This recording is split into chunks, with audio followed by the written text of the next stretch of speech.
I know what I've said. I know what you've said about recording you, hon. But it's my birthday. Come on.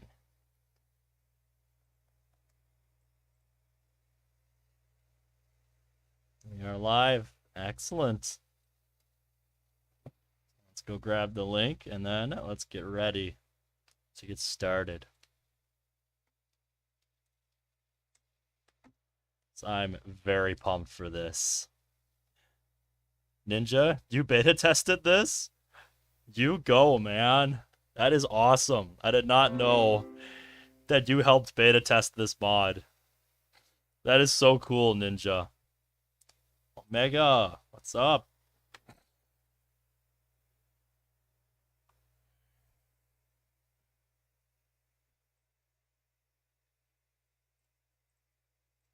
Also, I just want to shout out Cerberus here.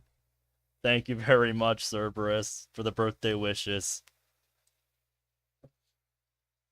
You'll have to tell me how your work on spin rhythm is going with the tracks that you're working on sometime. So how are you guys doing today? Thank you very much, Ninja.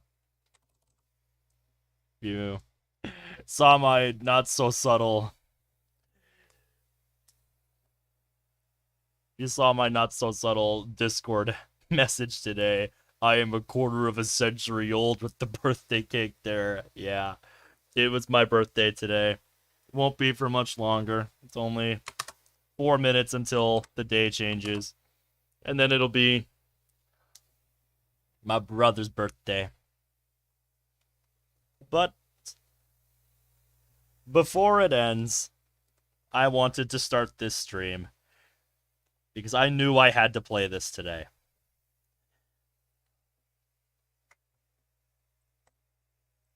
This, as you can read from the title, is World of Dreams. And this is a mod that I have held in high regard ever since I played the first act. Because this was the mod that set the benchmark for what I consider an S tier mod. So this demo has a lot to live up to if it wants to maintain that title.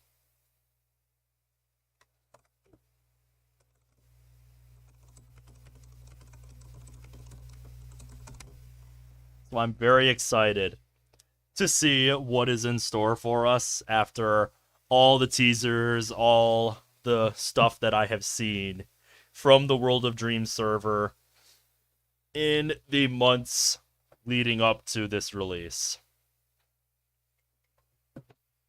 Now, I am prefacing this on the fact that it is a demo, so everything is subject to change, obviously, but it is still undoubtedly World of Dreams. Cerberus, you made it. Is this Zach's mod? No, this is World of Dreams.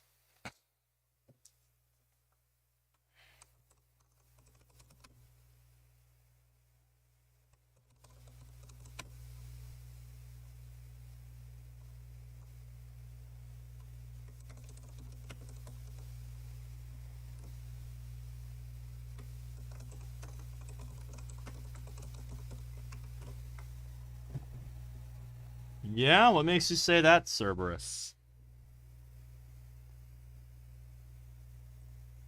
Because he was doing alright the last time I talked to him, but that was when we discussed the Monica AI chatbot.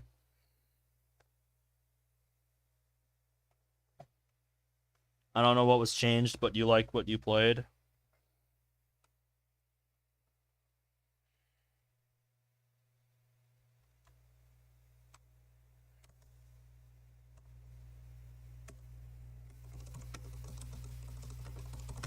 So There's actually a pretty funny story with this mod. This demo, I should say. Because the demo for this, and I would say for most of the world, released on April Fool's Day. So I was convinced this was just some joke. Some little joke thing that they put together to hold people over until they actually had a demo ready. But then I found out, no, it was actually April 2nd for them when they released this. So, no, this was actually a serious release.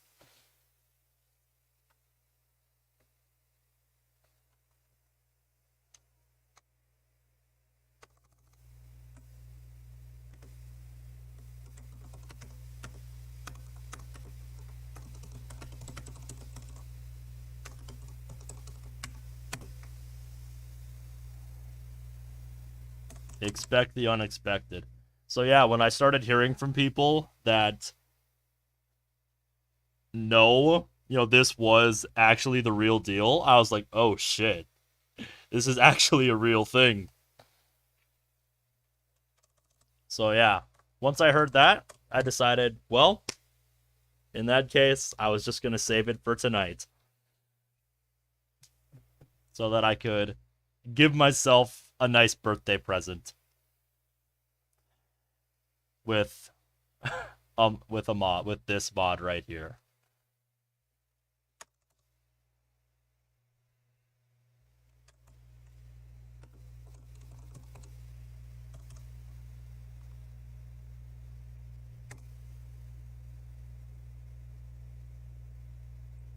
So I'm very excited for this. Please, no horror ninjas. I cannot promise you that.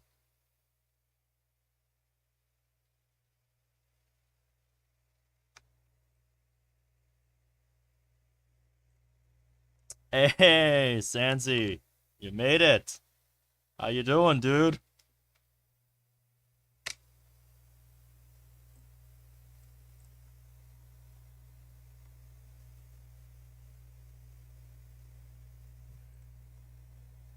You're doing good? You got your first big spin rhythm collab off and running? Nice! That is awesome, Cerberus. Hey, Dreamer made it. Boy, how's it going, dude?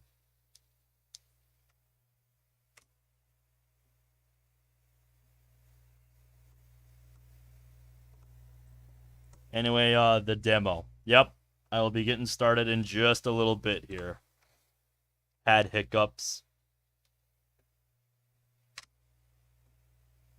I imagine this is going to be quite the shift, going from what I was playing last night, Stray, to this mod.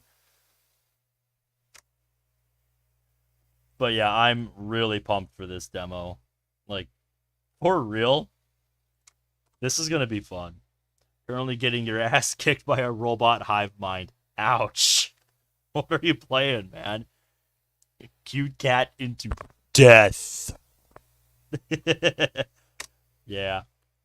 By the way, I feel really bad about what happened with the Stray stream last night just because my Wi-Fi didn't want to cooperate with my PlayStation and I had to reboot the stream multiple times. It was annoying. That was so annoying.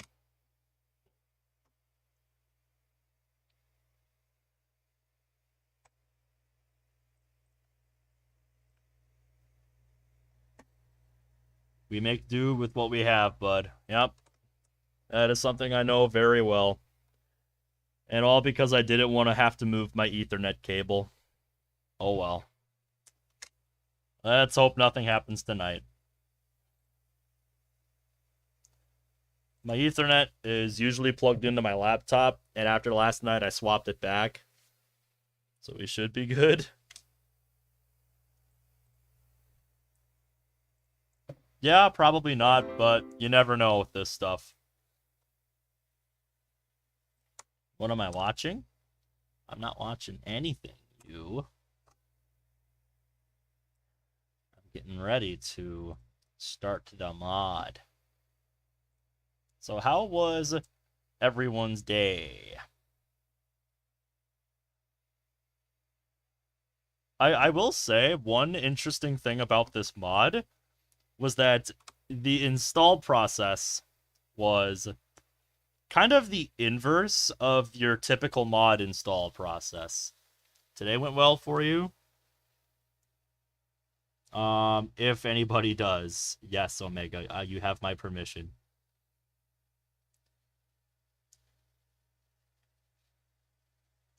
Not too bad, Cryo. Good to see ya. Glad to hear you're doing well. But yeah, this was a really interesting note from the developer on the install page. Or should I say on the Reddit page.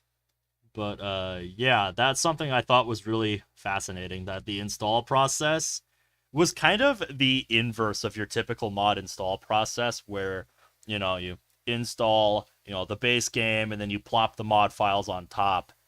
So now with this mod, it's like, no, install mod first, then pick files from original game and put them in game folder. And it's like, oh, okay, I see how it is. So yeah, that was unique.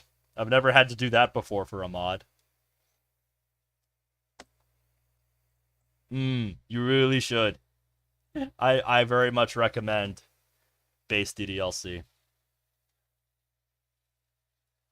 Most of the files used are not at all base game stuff. Yeah, pretty much. Yeah, I was not aware either, but they found a way. It's probably because they coded this more from the ground up with their own executable and everything. Like, if I go back to the obligatory bullshit window, that it was one other one that has its own executable and everything. They were just trimming down, the number of files needed because a lot of the stuff that's in the files of base DDLC is stuff you don't need. If you're making your own executable, especially. That is, if you're building something from the ground up, you're making it your own. You kind of just need some stuff from the base game to make it work. Because the only things I had to grab from the base game were the audio, fonts, and images RPA files. That's it. You're supposed to still leave it with the regular exe. Keyword supposed to. Alright, I'm gonna get my water bottle on my nightstand, and then we will get started with this demo.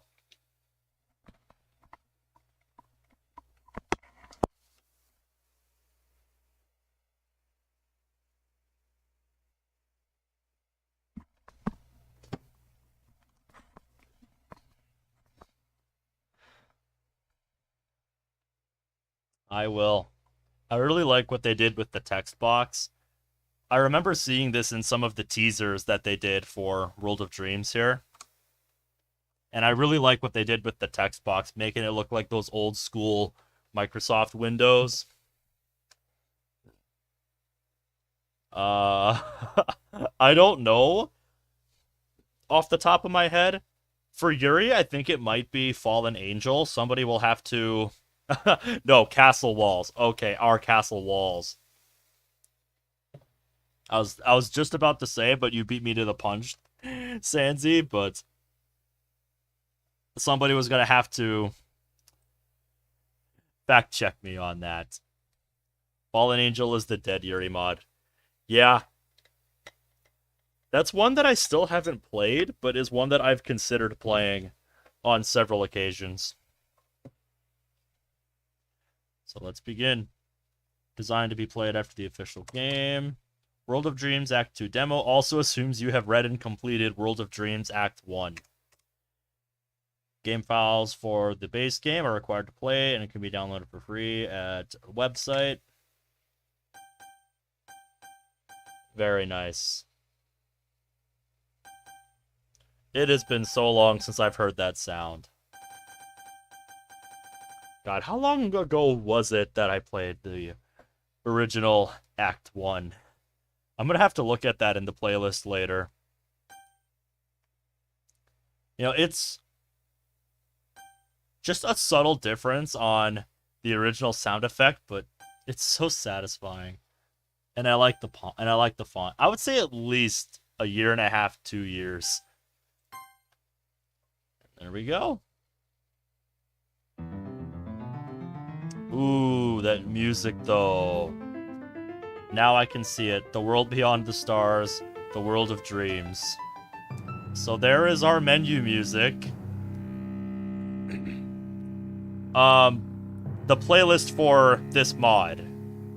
I have a playlist for my Act 1 playthrough. I just titled it World of Dreams because I knew more was coming.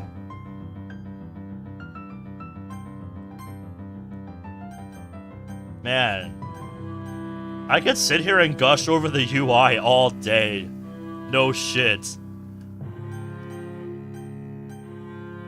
Like, seriously, most mods I have played do not put this much effort into the menu.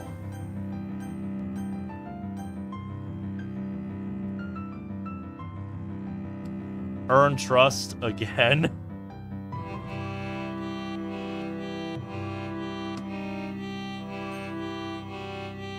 Thank Lame Man for the UI. Yep, I really like what they did with it. Is the music too loud? Or... Does music sound good to you guys?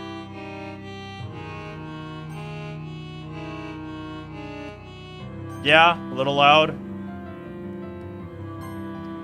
Alright. I think there should be about good. Yeah, I think that's a little better. Okay, so let's get started.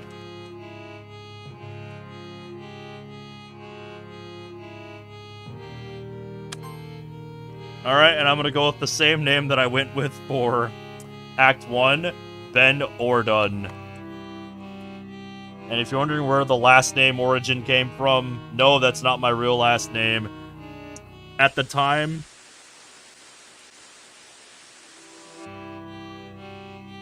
God damn it, mod, don't interrupt me. But yeah, at the time I played the original World of Dreams Act 1. The map Firebase Z for Cold War Zombies was still new, and one of the challenges was to fight this new boss, the Orda. That's, you know, like 10 times for one of the seasonal challenges. So that's where the name Ordun came from. The best mod ever made. It is still a contender for the GOAT status for me, so I'm with you, determined. Let's begin. Came in at the right time. Whoop. Fatal system error has occurred. We have to fix the game. Error. Restoration failed.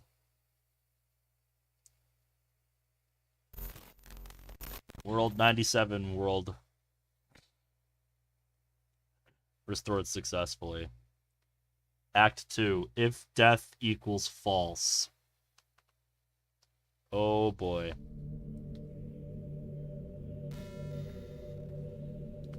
Three teenagers look at me expectantly. That's right.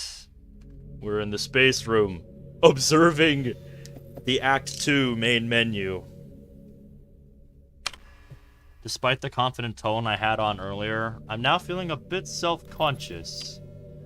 We fight and we win? What the hell kind of action movie hero bullshit line is that? I'm no hero. I'm just as clueless as the rest of them. I'm supposed to be 2 years older than them, for crying out loud.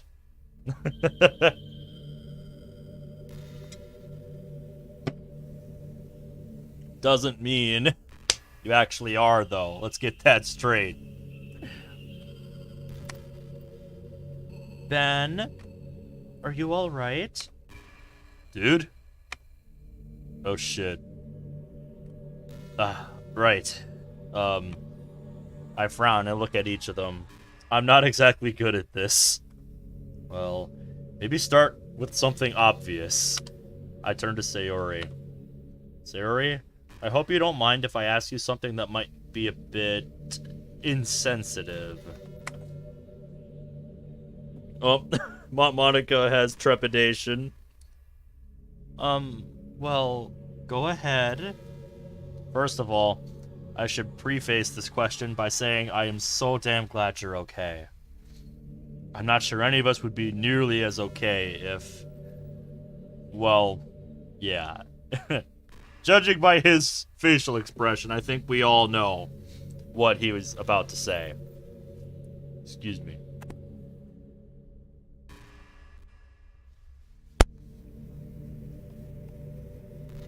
I might be doing that a fair bit, because my throat has been phlegmy all day. But I'm still going forward with this anyway.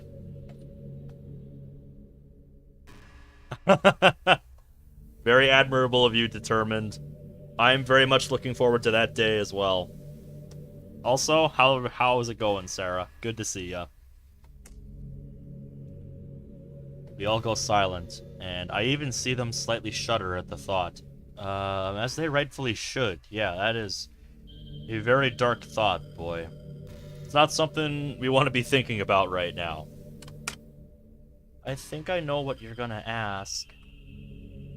I'm not gonna force you to answer, but I do think it's important we gather all our intel. No. If modding has taught me one thing, Stanzi, no, sayonara is never a good thing. So, what exactly happened? History? Very nice. I really like what they did with the UI. I guess this one doesn't indent because I can't skip right now. I thought we made it impossible for the script to control you.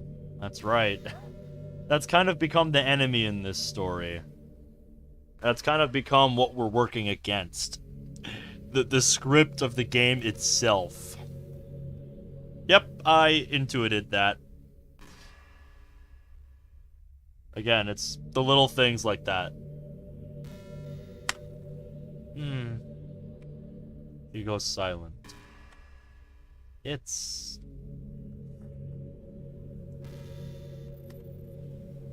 Sayori, do you want to sit down? She nods and we all go over to the couch. Miji sits on her right, Monica on her left, and me next to Monica.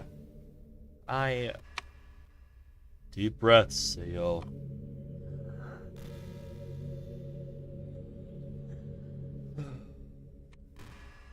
It's hard to describe. Maybe tell us what happened after you left last night.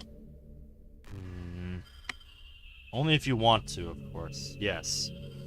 We don't want to force her. No, I'll tell you. She clears her throat and coughs a bit. Monica rushes over to the other side of the room, grabbing a pitcher and some glasses, then pouring a glass of water. Good idea. What happened to Sayori's hair? That's just the way her hair is in this mod.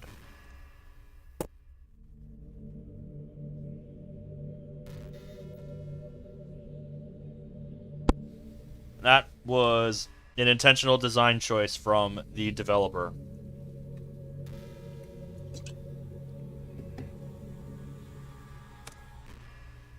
Returning quickly, she hands the glass to Sayori, who takes a sip. Thanks, Monica. Of course. She takes another sip, then clears her throat and begins again. So, when I left last night, I was feeling a bit down, but it wasn't anything new. Just your average daily rain cloud. I went home and did what I normally do on a school night. Mom made me dinner and asked about my day, so that helped a little. Then I took a bath and went to bed. When I woke up this morning, I felt alright at first, so I started getting dressed. But just before I left my room, Her expression falters. She doesn't look too excited to recount what she experienced. Miji rubs her back comfortingly. It's alright. Take your time, Sayori. Take your time.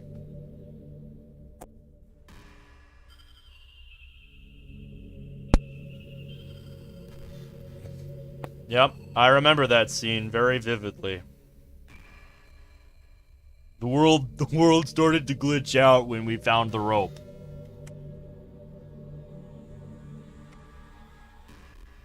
Because we were so angry at the sight of it. I turned to my bed and saw something sticking out from underneath it. I found the spare coil of rope I had hidden underneath it. Damn it. Why I always tell you, you need to burn that shit. Must have missed something. Frown, angry at myself for not being more thorough. Sayori continues. And I mean, the looks of horror in their eyes says it all. It was like I was in a trance or something. I made another. He stops, unable to continue, as she breaks down and buries her face in Miji's chest. Miji, Monica, and I exchange looks. That's... Fuck. For a while, all we can hear are Sayori's sobs. I can somewhat guess what happened, though. Sayori must have tied the noose, hung it, then jumped off the chair. I lower my voice, whispering to Monica. Moni, when did you notice the glitches starting? Let me think. About maybe 7:30 or so. I'd just gotten dressed, too. Damn it. I try to think back to see if I set an alarm Sunday evening or not, but I can't remember doing so. So glad you were awake for that. Me too. Sayori clears her throat and wipes her eyes with her sleeve. Miji hands her a handkerchief and she blows her nose before looking at us. Next thing I knew, I was hanging. I saw you and Monica run in, but that was it before. Before here? He nods solemnly. I turn around and look out of the window again. The scene is pretty much the same. That damned menu screen from Act 2. Uh-huh. I remember. This is where we left off. The game is now in Act 2. And I've been looking forward to this for a long time. That damned muted music playing on fucking repeat. Just take that screen and tear it apart. I bet, man. We all remember what happened in Act 2. This is the last thing we want to put this version of these girls through. Looking down, I realize my fists are clenched around the cushion, so I try to relax. Yep. Calm yourself, boy. Need to keep a level head here. I turn back to the three of them. We should go and check the script. Monica, you told me once that you can't see the script proper, only the script that's already happened, right? Yes, that's right. It's almost like something is writing down everything that happens. Yeah, I believe we call that a script. Sure what it feels like, Omega. Like Chuck from Supernatural. Who? Never mind. Let's go and check to see what happened. I apologize that I do not get your reference. You two go on ahead. I'm not sure Sayori's ready yet. Of course. Join us if you feel like it. We will. With Sayori and Miji in good hands, Monika and I stand and walk over to the other side of the room, turning on the PC. After it boots up, she opens the game files and finds the script, opening it. We scroll down until we reach the end, where a purple return is written. Yep. Unfortunately, what we see above it leaves more questions than answers. There's a line that reads, Sayori returns to her bed, but after that, there's a large chunk of completely glitched out text. The next line after that reads, our hero rushes in, seeing Sayori H44NG exclamation mark and 6. And then the text goes back to pure glitchiness. Our hero, huh? Why does that sound like a mocking tone? It does beg the question. This might be more than just the script if it's doing that.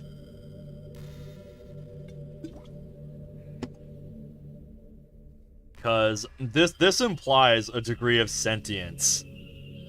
If they're describing us as quote unquote our hero.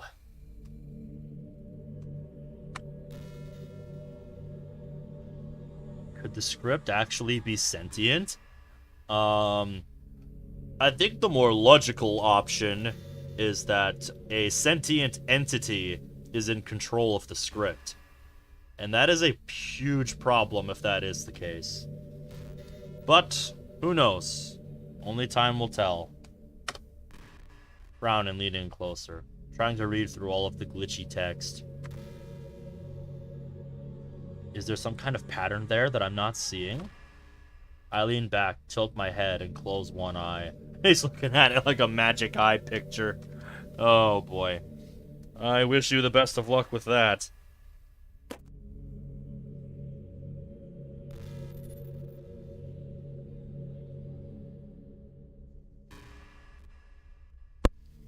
Still nothing.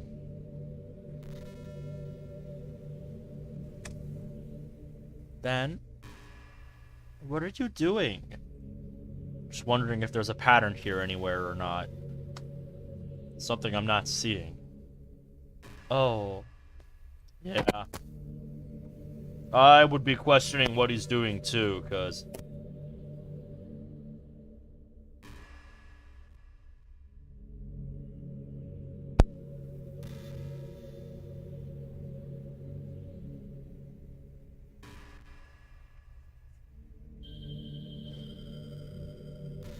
I would be wondering what he's doing too, because, yeah, that is very unusual for somebody to be looking at computer code like that.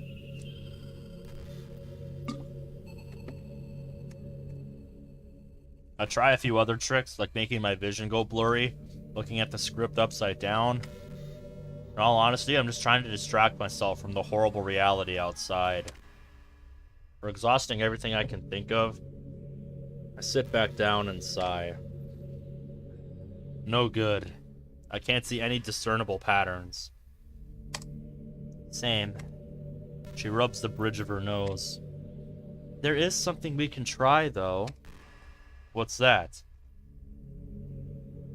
She hesitantly points to the nearest classroom door.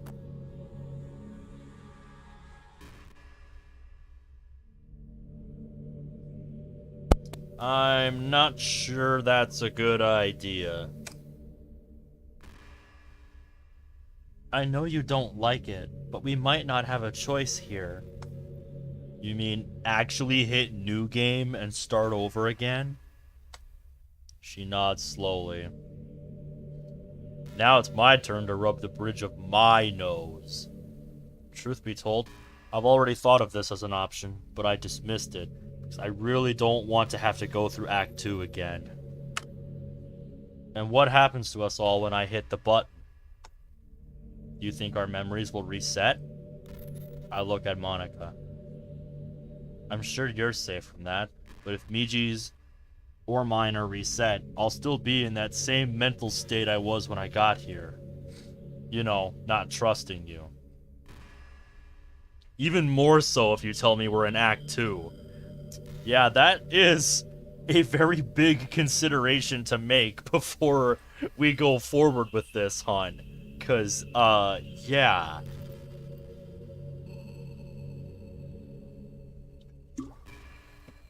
Everybody here knows what you do in Act 2. Everybody here knows that. So, the vast majority of people in this scenario are not going to trust you. So, this is something we need to have a very solid plan for if we are going to go forward with this option. I instantly regret saying that, as it sounded a bit harsh. No, man, it's completely factual. Even if it is harsh, it is the truth. And that is what matters most in this situation. Yes, Monica is indeed cuckoo in Act 2. I'm not saying that trust won't be able to be regained, but it'll be harder. I know. And I would do my very best to regain that trust. Good. Let's just hope my status as a player protects me. Me and Miji. What about Sayori? We both turn, seeing Miji and Sayori speaking softly to each other. Yeah, that's another consideration. What's gonna happen to Sayori when we click Act 2? When we begin? It is another well-known fact that Sayori just does not exist in Act 2. Also, something I thought was worth pointing out in the obligatory bullshit window is that when you launch the mod proper, Monica becomes the only character in the folder for characters.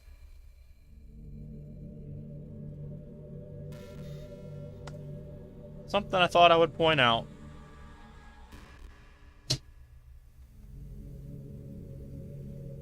So yeah, that is a piece of ominous foreshadowing. Like I said earlier, she needs to stay in here. Saw what happened in the base game, right? If you were to leave, it's possible she would be instantly deleted. Only you remember this. You'd have to get her food and some bedding. Not sure sleeping on that couch would be the best idea. Yeah. What have you missed? We had Sayori recount the events of that fateful day of the festival, and we are currently discussing plans before we push forward into Act 2 proper. Because Monica is proposing the idea that we go forward into Act 2, but my boy here is like, no, no, no, no, no, no, no, no, no, no, no, no. You have several considerations to make first before we even consider such an option. Which reminds me. Yeah?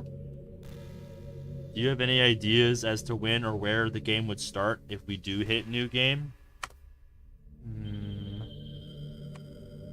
No, I don't.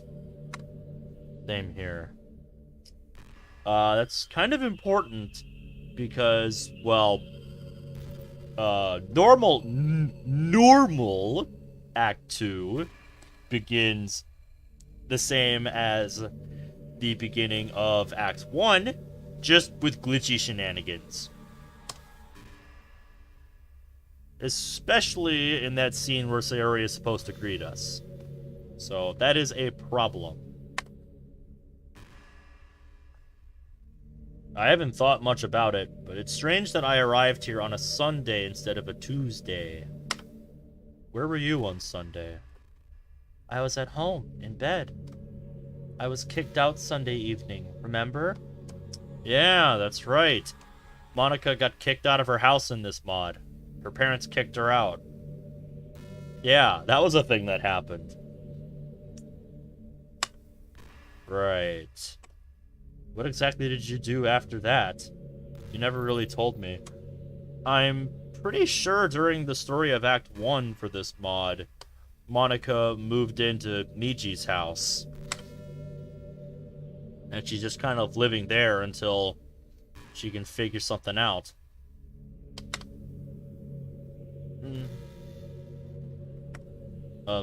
Sorry. That was a reckless and stupid... No. You should probably know. I was a bit lucky, though. I was able to grab my purse before I was kicked out, but I wasn't thinking clearly enough to get a hotel room.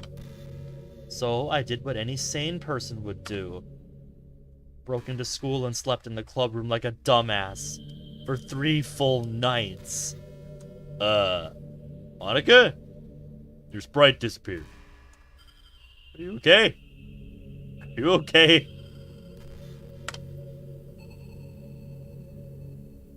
Either that or she just turned away from us. My god. So was this before our boy here jumped into the world of the game? Because if that's the case, and Monica was literally just sleeping in the fucking club room for 3 days straight, yeah, Jesus Christ. Jesus Christ. You have nowhere else to go, so you're just like, fuck it, I'm gonna break into school, break into my own fucking club room, and just go to sleep here. I know. I guess some of my parents' stupid pride rubbed off on me. Then I got the epiphany on Tuesday morning. That must have been terrible. On top of what she was already dealing with, yeah. That's the kind of thing that just makes a bad situation worse. A lot worse. She nods. You know, if you hadn't shown up, I probably would have ended it all. Oh, trust me. I know many variations of you who would do the same. I vaguely remember the game version of Monica saying that when I was in Act 3.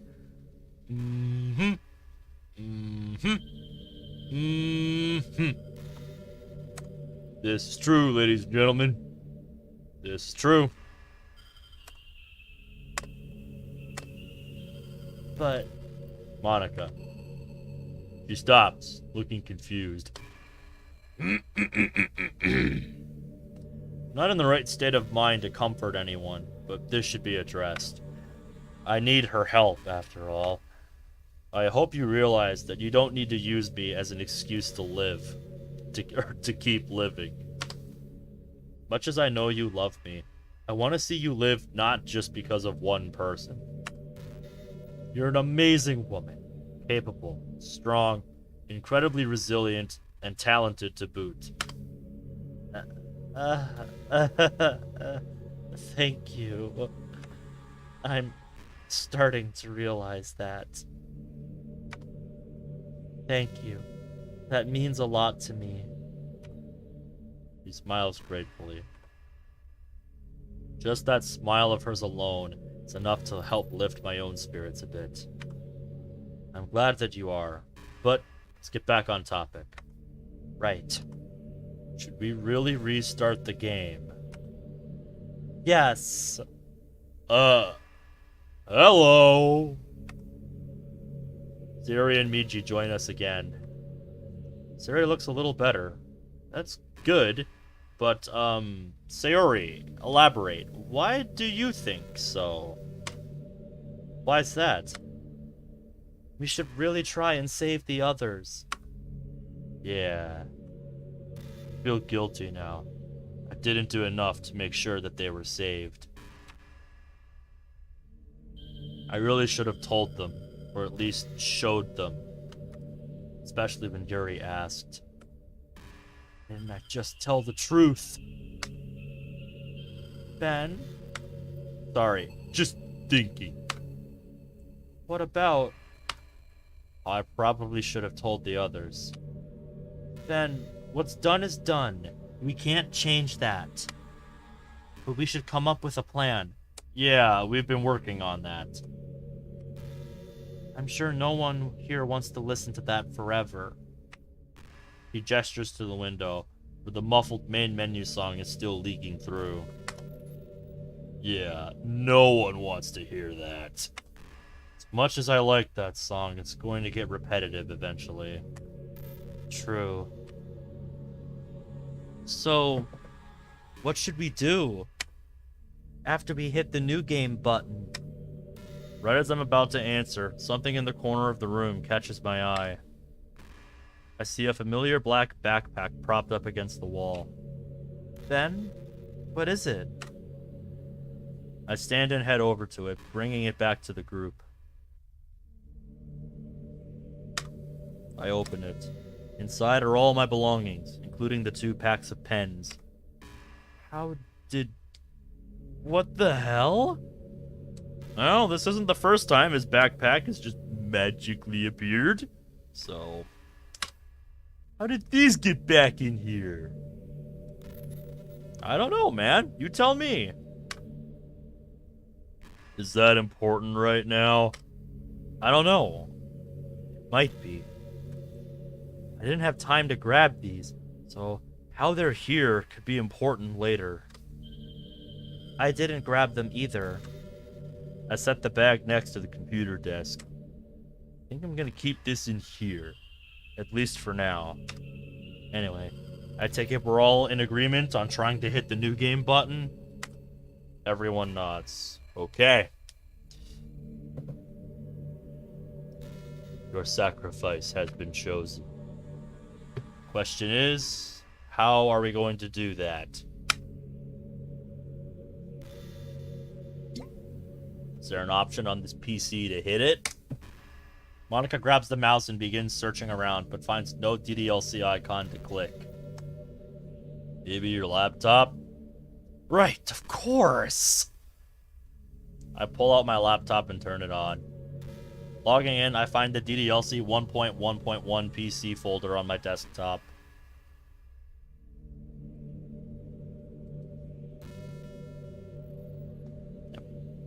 Yep.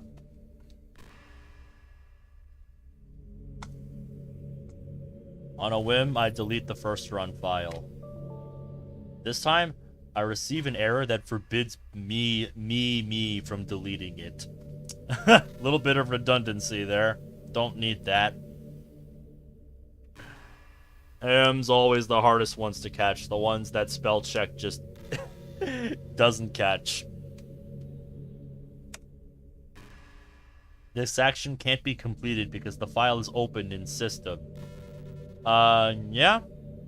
This is true of computers. If you try to delete a file that is in use, so like if I tried to erase a file that's being used by the game, I'm pretty sure it would stop me because it's like, no, this file is being used somewhere. Try again later.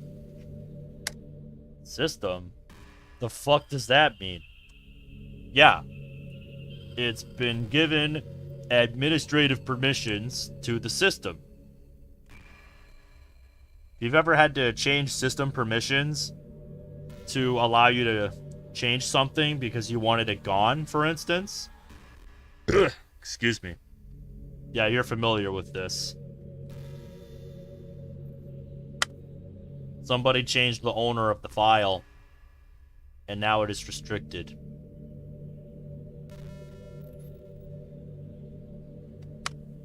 Whatever. Ignoring that error, I try starting up the game once more. Just as it had before, the game boots up like normal, and I see the glitched out new game text on the main menu screen. The script is trying to make us mad.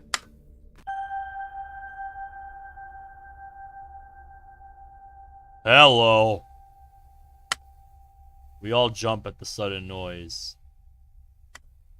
The fuck was that? Shocked at her use of language, but not nearly as much as I am of that noise. We all look out the window. There's nothing there. Curious, I move the mouse on my laptop, hovering it over one of the options. We all jump as the sound echoes again. We all exchange looks of shock and worry. Putting down my laptop, I take a deep breath and frown. This is some Inception level shit, dude. We are controlling the game from within the game. This is some Inception level shit. So, what now? Silence. Monica begins to say something, but she stops. It's Sayori who finally says something. Push the button, Ben. Sayori? You don't want to spend eternity in here, do you? I mean, not the ideal situation. That's an understatement.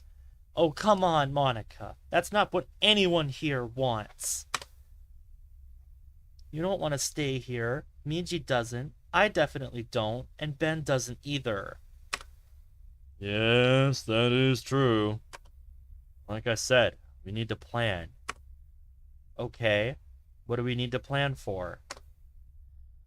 Well, for one, memory loss. Specifically, Miji's. Why mine? Let's say that if we hit new game, let's say if we hit that new game icon and everything resets, it's entirely possible your memories will too. Shit, I forgot. And let's not forget that if the game resets to Act 2 conditions, Yuri and Natsuki will be different. Especially Yuri.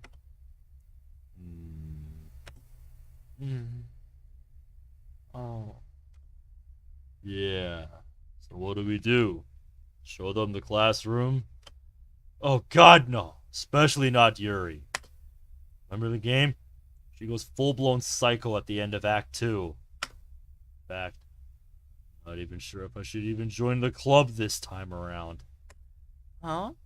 Why not? I think my joining could very well be a catalyst for Yuri's obsessive tendencies.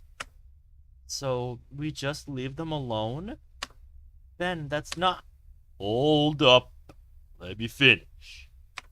I'm not saying we abandon them. Then what? We're not just gonna leave them alone, you know. Of course not. I say we just keep an eye on her and Natsuki.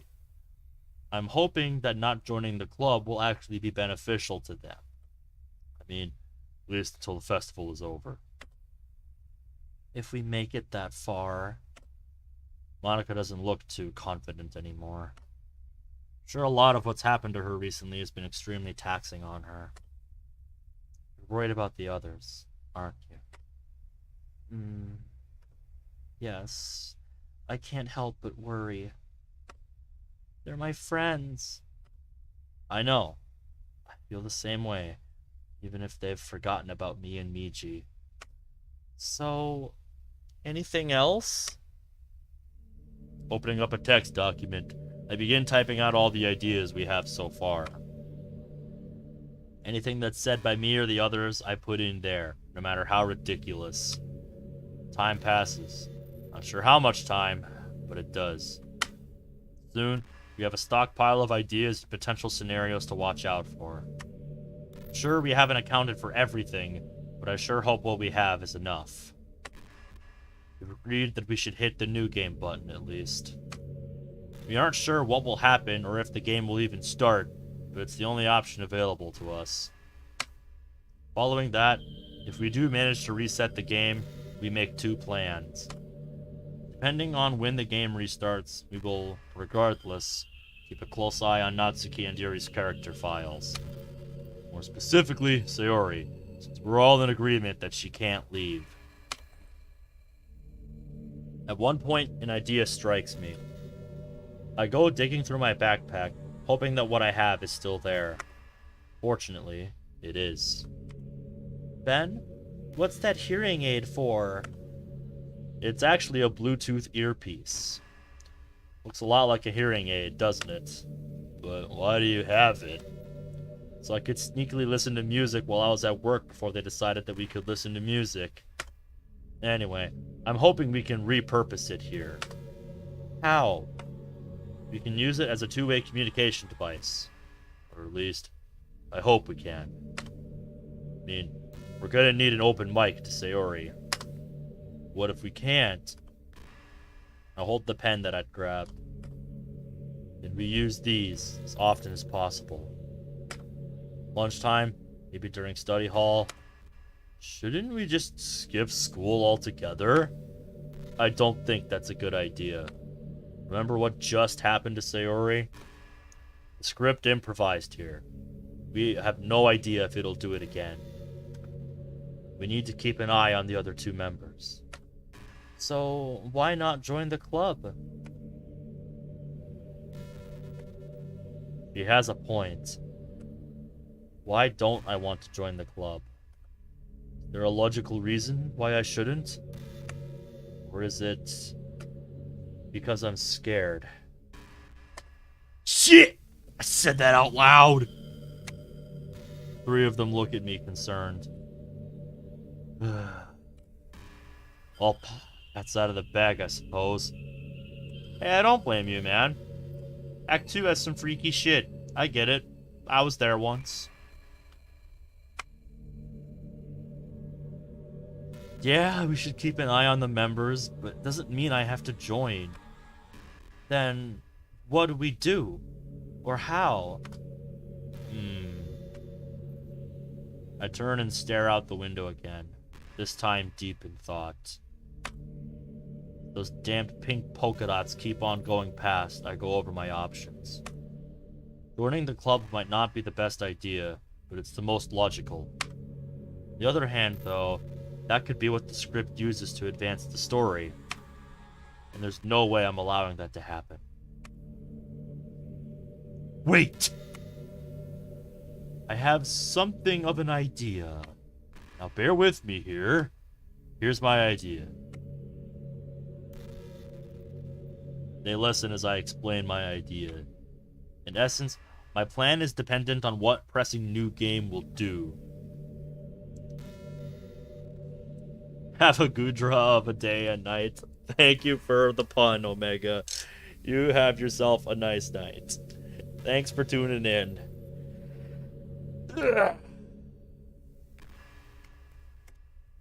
If the game resets to Sunday, that's all the better.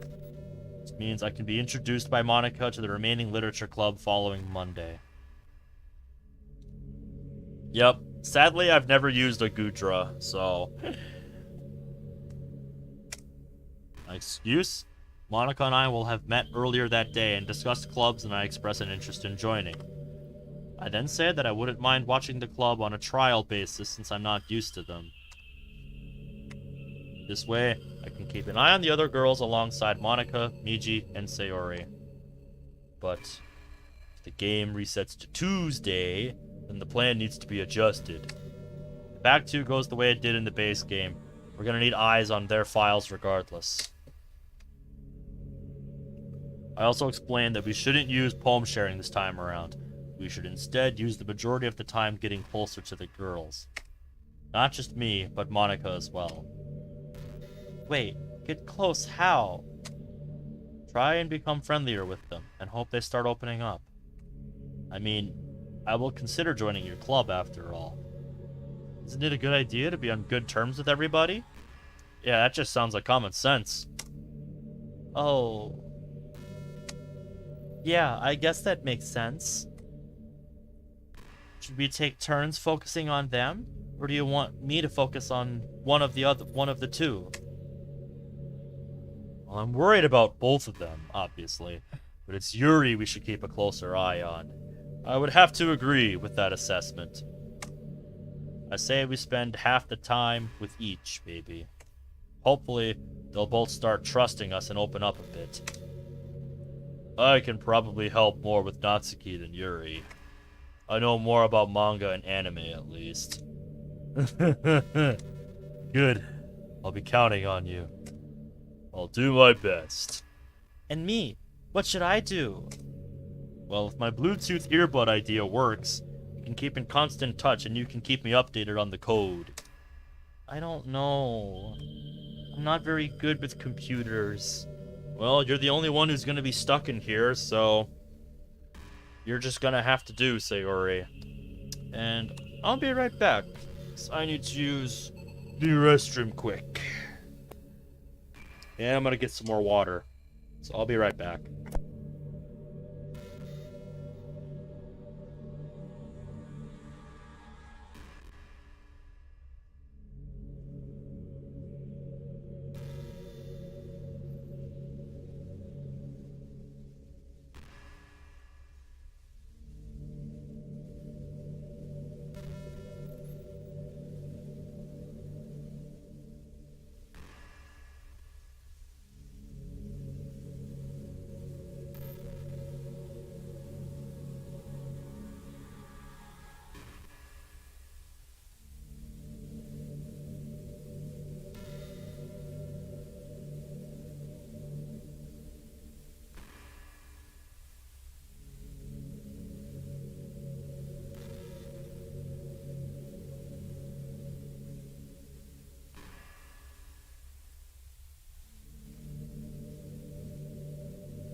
Alright, I'm back. I really needed that. My bladder was about to explode. Oh my god, excuse me. Been doing that all day. Like I said, my throat has felt very scratchy today. But I'm going forward with this anyway, because I need to see what's in this demo. Neither am I. You know as much as I do at this point. I guess. Just keep the profiles open and focused on specific character traits. Which ones? I turn and open up the files and open Yuri's, but the file won't open. Curiously, I try opening Monica's, and hers opens right away. Monica looks nervous as I scroll down. Here, like this. The three lean in.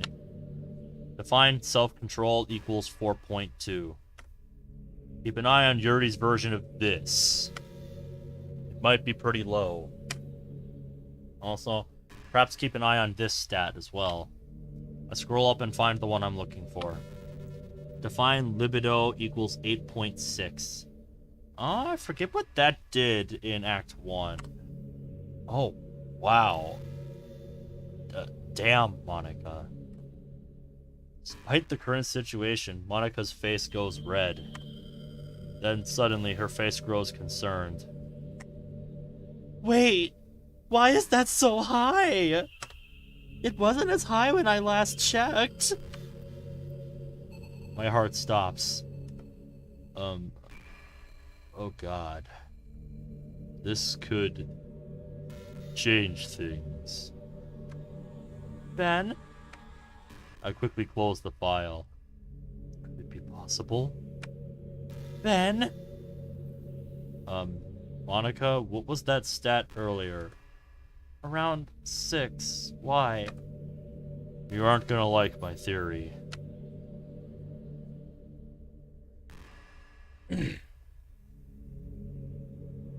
I explained that it's possible that in Act 2, negative character traits for everyone in the game, not just the two from the main game, are being tampered with. So, why would it change my libido?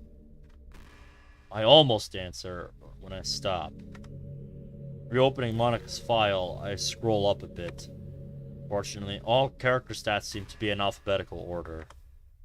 When I find what I'm looking for, I freeze. Everyone gathers around. Define empathy equals 3.6. Monica's face goes white as a sheet when she sees it. Silence is almost palpable. No, it wasn't that low. It wasn't that low. Look at that sprite, though. Oh man, she's losing it. Props to the sprite. Props to the sprite artists. Good job, guys. She holds her head in horror as I quickly close her file again and rush to hug her. I'm a monster. No! This is just the script. You're not that girl. I hold her tightly as she calms down. I'm sorry. Smile as reassuringly as I can. It's not your fault. You know that. She wipes her tears away. It's not all I mean. Huh? I'm also sorry for breaking down so easily. All that's going on, it's no surprise. Maybe, but it's not exactly helping, is it? Let's talk about that later. But it is something we will talk about. I know you want to get better. I do. You might have been joking about the damsel in distress trope earlier, and I'm glad you're willing to be my knight. But I want to walk beside you, supporting you too. I'm glad to hear, because I'll probably need you too. Let's go back to what we were talking about. She and I stand up, and she clears her throat. So, what else should we plan for? Four of us sit down and open up a file on both the laptop and the PC. Despite the muffled sounds of the main menu coming from the windows, we come up with several possible scenarios. Did you try going into the options menu and just turning the music off? We incorporate the plans for if the game starts on Sunday or Tuesday.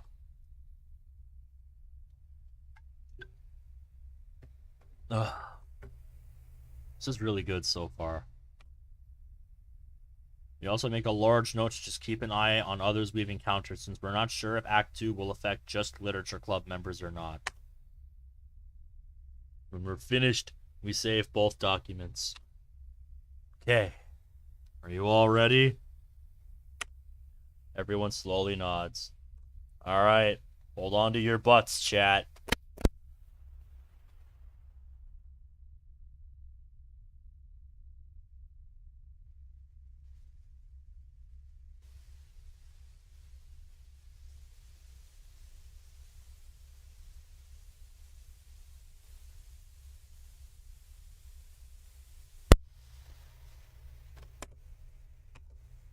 I move the mouse over towards the glitched icon. Here we go. No turning back, guys. Here goes nothing. I click it.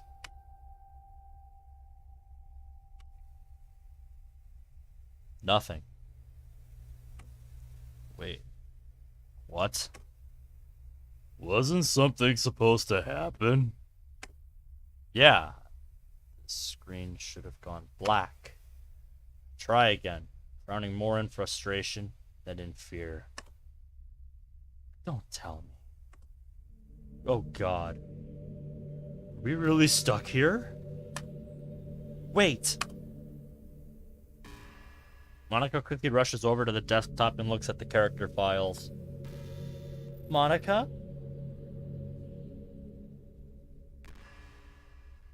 Oh, they're still the same. This classroom. Right! How could I forget? Could someone fill me and Sayori in? We're still in the classroom, so we're outside the script, I think. Since we're still here, but the rest of the world isn't, I don't think I can interact with the game when we're not connected. So what do we do? I stand and grab my laptop. Heading to one of the doors, I try pulling it open. However, the door doesn't move. Start panicking, but take a few deep breaths. This is a problem. I run to the other door. The others are watching me nervously. The second door doesn't open either. Turning, I make my way to the window. To my great relief, it opens. The music is completely audible now. Hang on. I run back to my backpack and pull out a small pen. I walk over to the window again and toss the pen out gently. Instead of falling, it just floats away. Turns to the others. Okay, Miji? Yeah? I'm gonna try something. Be ready in case we merge again. Wait! I stop before my hand crosses the threshold. Give me a minute. He rushes to the large metal locker near the back door and rummages through it. Coming back, I see she has a coil of sturdy rope. Sarah looks at the rope with a mixture of fear and doubt. She's not using it for what you think, Sayori. Settle down. Oh god, I just noticed that detail on Sayori's neck. God, has that been there? That's been there the entire time, hasn't it? Oh god. Poor thing. Only I seem to notice, though. I found this in here earlier. Found it? Yeah, I don't know where it came from, though. Thanks, Underskins. Thank you much, man. Even though it's an hour past now.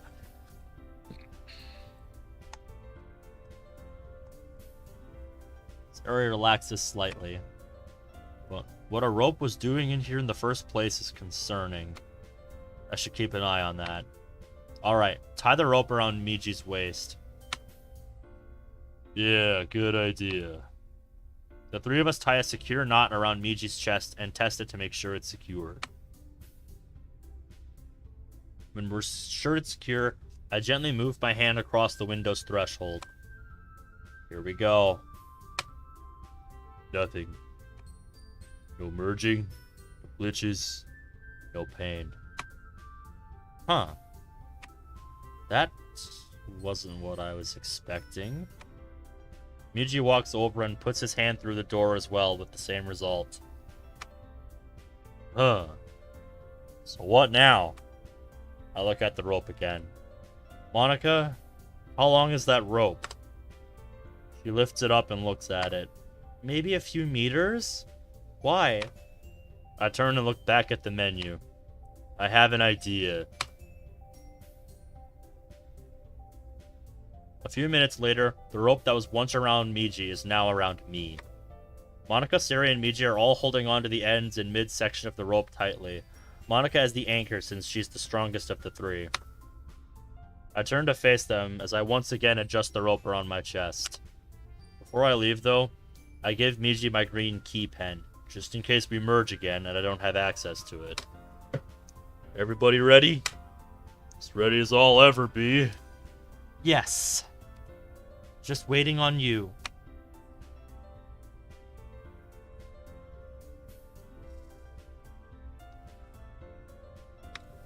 I face the window. As one of my favorite fictional characters says, Geronimo! Kicking off fast, I force my legs to run towards the window so I can't change my mind. As I reach the threshold, take a deep breath and hold it as I leap through the open window towards the floating menu screen. Like the pen from earlier, I don't stop moving, but float towards the menu icons. Time seems to slow. As I approach the glitched out text, I see that my earlier aim was a little high. However, I feel a tug on the rope and my body begins moving slightly down. I slowly give a thumbs up to everyone behind me. I keep approaching. Almost there. A bit.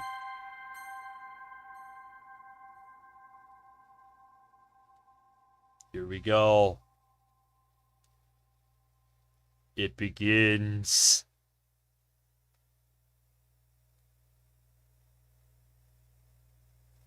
Monday, October 23rd, 2017.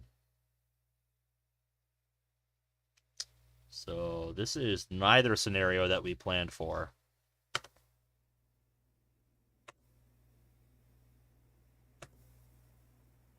Huh? What? I sit up immediately, opening my eyes. Body sluggish for some reason. Slowly sit up, holding my head as the sudden nausea spell hits me. Take a few deep breaths and the nausea subsides. What happened? Down and find that I'm now back in Miji's body, sitting up in his bed. Wasn't it snowing just now? Yeah, now we have rain. So, why am I hearing rain? Because fall and spring weather are crazy. That's why. God. Are we? Grab Miji's phone, looking at the date. Drop the phone, putting my head in my hands. Not this again. Anything but this. Tears stream down my face. Are we really gonna do this again?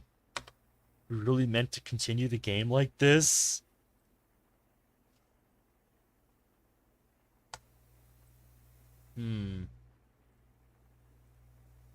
Monica's still the only character file in the folder, so this will be interesting.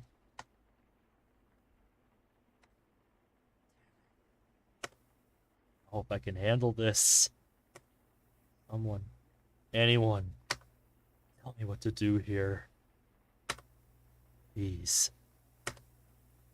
I feel Miji waking up. What happened? Wait, Ben? Are you okay? Sit up and rub my eyes. There's no need to worry, Miji. I think so. What about you? Do you remember anything that happened? Well, let's see. Last thing I remember was you hitting the button, then everything went black. Wait, you remember everything? Ugh. About what happened the last week. Oh, I do. Excellent. Thank God. An immense sense of relief washes over me. That's good. One part of the plan we can scrap then. Wait, hold on. For some reason, an unusual question comes to mind. Miji, what do you normally do for Christmas? Christmas? Stay home, open presents. You mean you don't go out for fried chicken? Didn't I tell you I hate that stuff? Right.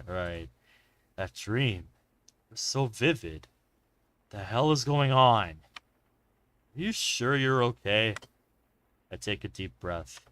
Yeah, I'm fine. I'm sorry. Didn't mean to scare you. Well, if you're sure, I am. Do you remember anything else after I hit the button? Any strange dreams or anything like that? No, not that I can think of. Just black than waking up just now. Any idea why my body feels so weak? Not a clue. I stumble out of bed and turn on the light. Hey, what's the date today? Monday the 23rd. Last week. Really? That's weird. I look out the window. The sky is cloudy and it's raining pretty steadily. Why is it raining? I don't know. Think that could be significant? Maybe. I look around the room more carefully, trying to spot any differences. The room looks the same as it did before. This is true. With one exception. Looking at the desk, I see a lack of a Sayori drawing.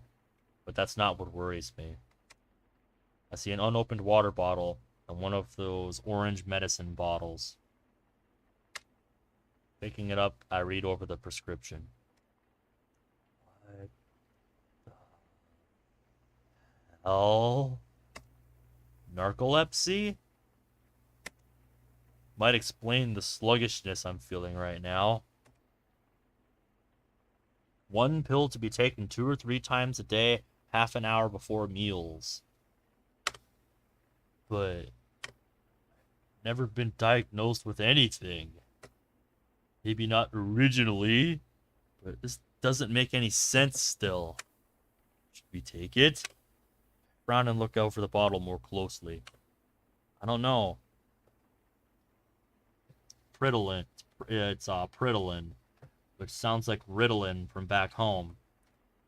It's a pretty hard drug from what I know. Yeah. I see a note next to the bottles. Hey, sweetie. Dad and I left a bit earlier than we planned. Please remember to take your meds. We'll see you next week. We love you, Mom. Oh, boy. Oh, boy. Things are gonna be different this time around. The script is changing things. The script is changing the story.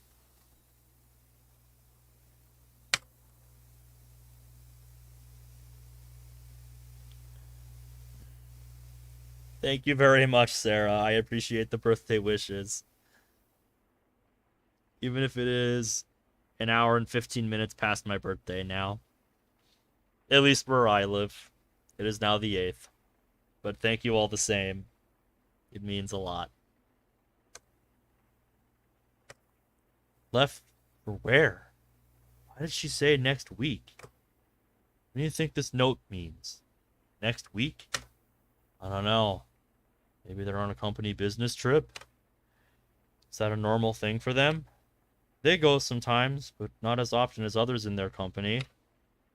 That makes sense. Why are they gone this time? Is that important? I don't know. It could be. How? I bite my lip and frown.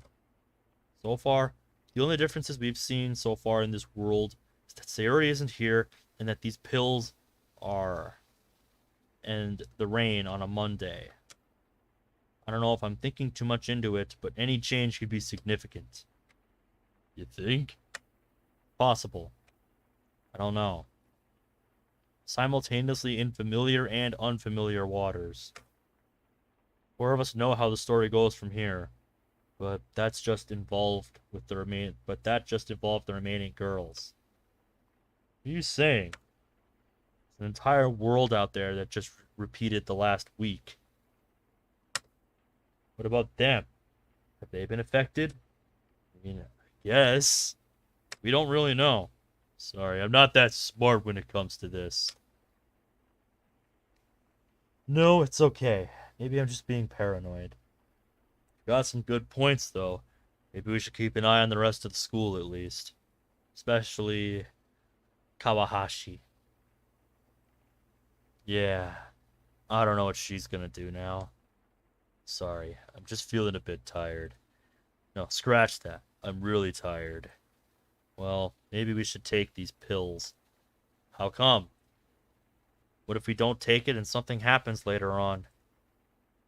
Like we have a fit and fall down the stairs or something. Think about it for a bit. Had this unusual knack of falling asleep instantly this past week. What if that's not just you having trained your body? What if in the last act, or whatever we're gonna call it, you were just undiagnosed? I can't risk having you sleep in the middle of any important moment. This repetition, or act 2 or whatever, it's too delicate. I need as many eyes and ears as I can have, even if you're unable to move yours around outside the space room. Oh, maybe. Besides, you're right. I do feel more tired than usual. Well, in that case, it's a good idea. Just please follow the directions. Obviously. I grab the bottle and open it, and pop one pill in my mouth, washing it down with some water. Walking over to Miji's bag, I slip the bottle of water and pills in a side pouch. I walk out of the room. The upstairs is silent, save for the sound of the rain and AC units going, letting warm air in. As I head downstairs, I suddenly hear a knock on the door. I freeze, not sure what to do. The knocking gets more insistent, and then I hear a voice. Ben! I should have known. Fuck. Oh god. I rush downstairs. I hastily run down and open the door. Damn, woman. How long you been out in the rain? Get in here. Get in here. Grab a towel.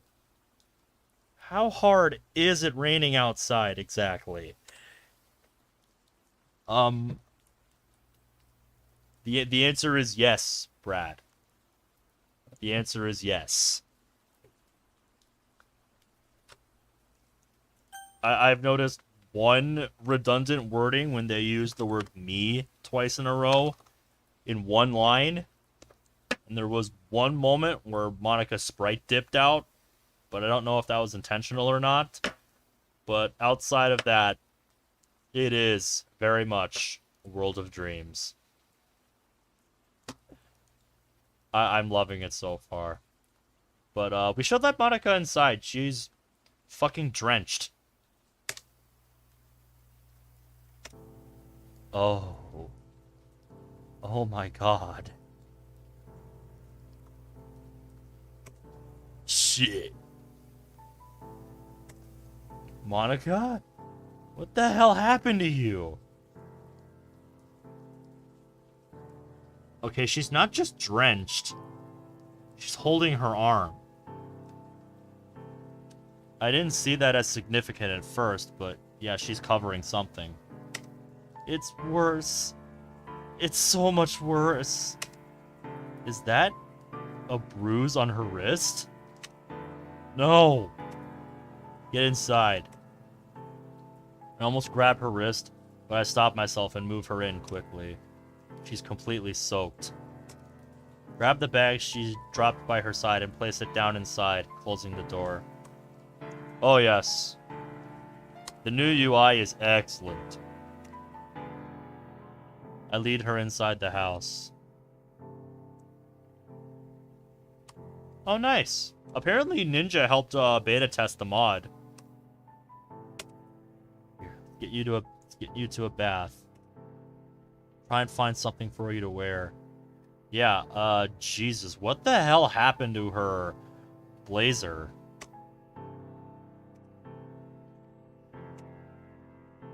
All she does is nod slowly. I want to know what happened to you, woman.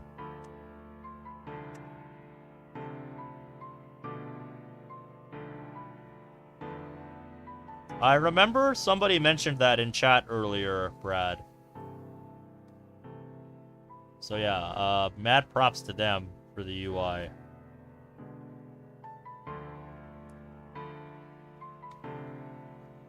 I take her to the shower room, and she heads into the inner bath. Miji, do you know if your sister still has her old school uniform in her room? I think so. Probably in her closet. Thanks.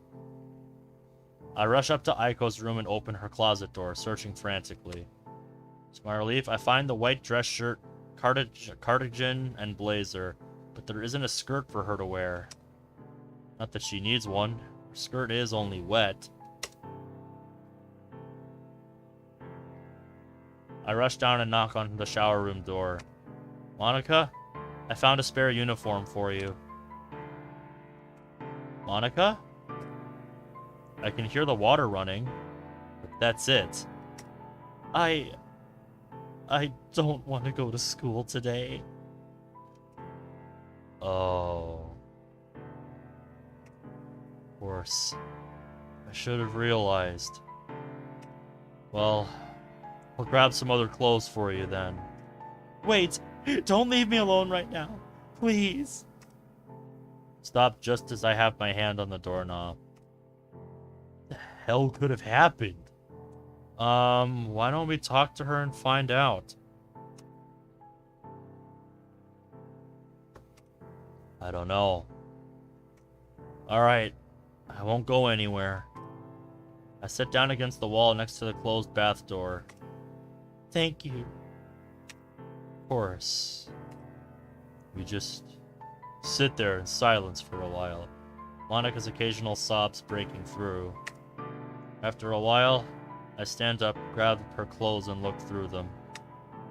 Blazer is shot to hell, torn on both sleeves. The white collared shirt is torn as well. Fortunately, it looks like her cardigan is untouched. I have no idea if I'm pronouncing that right. Her skirt is relatively undamaged. After Monica finishes filling the bath, I start the washing machine and put any undamaged clothes in. Ben? Still here. Oh, thank you. I return to where I was sitting. After sitting in silence for a while, I hear Monica take a deep breath. I need to tell you. It's okay. Take your time. It's important, though. Okay. I close my mouth and listen. It was so much worse than before. Monica haltingly tells me her story, and I start filling the pieces in. Apparently, she woke up about an hour before I did and found herself still in her house. She tried going to the space classroom, but her key was now gone. She tried manually entering the code that would unlock the classroom door, but she still doesn't have enough coding experience to do that. She decided to get dressed and go to Miji's place. But it was just then that her stepfather burst into her room. From what Monica said, it sounds as if he was twice as pissed about her leaving the debate club. He demanded she rejoin. Monica gave her reasons for leaving quite vehemently. This, in turn, pissed him off even more, and he became more physical, even grabbing her wrist. Here was where her story became a bit convoluted. She tells me in bits and pieces, but I can somewhat string together what happened. Monica managed to lock herself in her room after escaping her pissed-off stepdad, grabbed a bag, stuffed it full of her school things, and climbed out of the window. Then, uniform torn and drenched from the rain, she ran to Miji's house. As she fled, she heard her stepdad screaming after her that she was not welcome back in his house again. She finishes her story just then. Yeah, Jesus Christ. Yeah, you heard me. Christ. Heard variations on this so many times by now, playing these mods, but God, it never gets any less fucked up.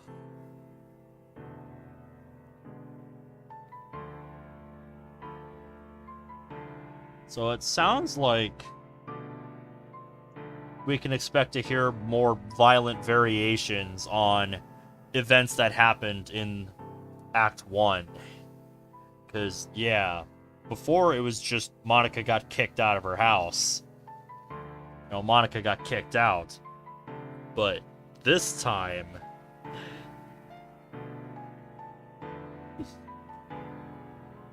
this time, no. Her stepdad is just a fucking prick. My God. As she's telling her story, all I can do is find myself seething in rage. Dare this man treat Monica that way?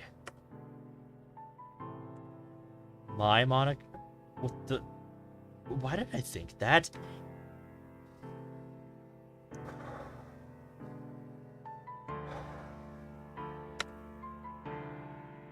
I'm so sorry. It's not your fault. I'm away from them again. It's safe here. Yeah, that's true. The two of us sit in silence for a little while. I think I'll stay home. I'll stay home too. You shouldn't be alone today. What? No! We need to have someone at school today. I won't be alone. Sayori will be with me when I figure out how to open the space room doors again. Go to school and leave you here? But Monica, please. I don't want the others alone today either. I know she's right. Even if it is a Monday, can't afford to just leave Natsuki and Yuri alone today. But I don't want to leave Monica alone either if she can't figure out a way to get back into the space room. Unless... I believe I've heard about that, Brad. Hoping that my plan worked, I fumble around in my pockets. My great relief, I pull out the pen Monica had given me recently. Monica, I have my pen key. You do? Thank goodness. I left mine in the space classroom before you pulled that stunt. Huh.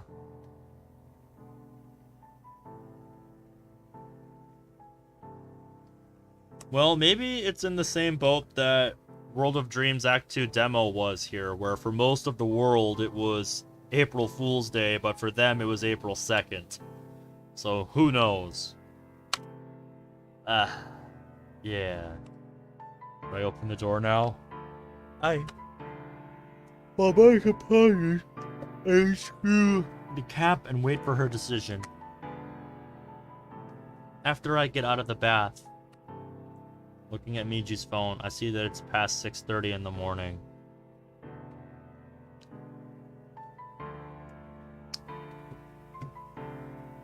I don't know, I'd have to see if he'd be up for it. Of course. Thank you.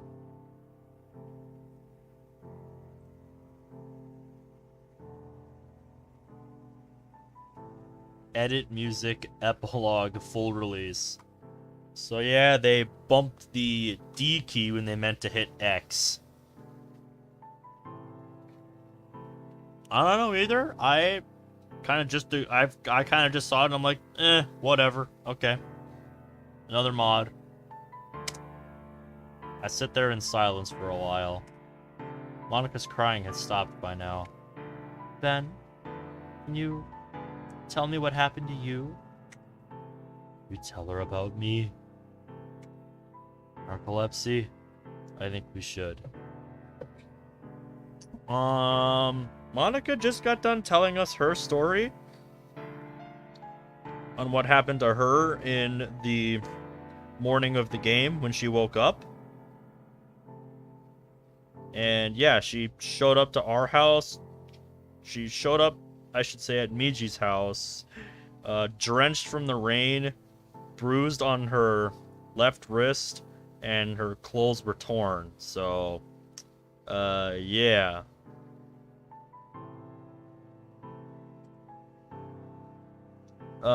Yeah, it's evoking, like early Windows versions.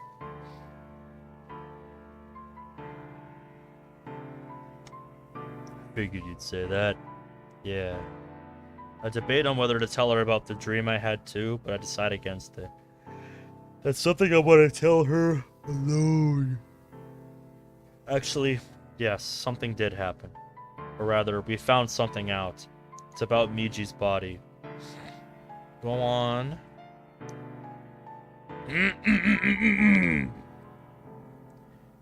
doesn't utter a single word the entire time I'm explaining.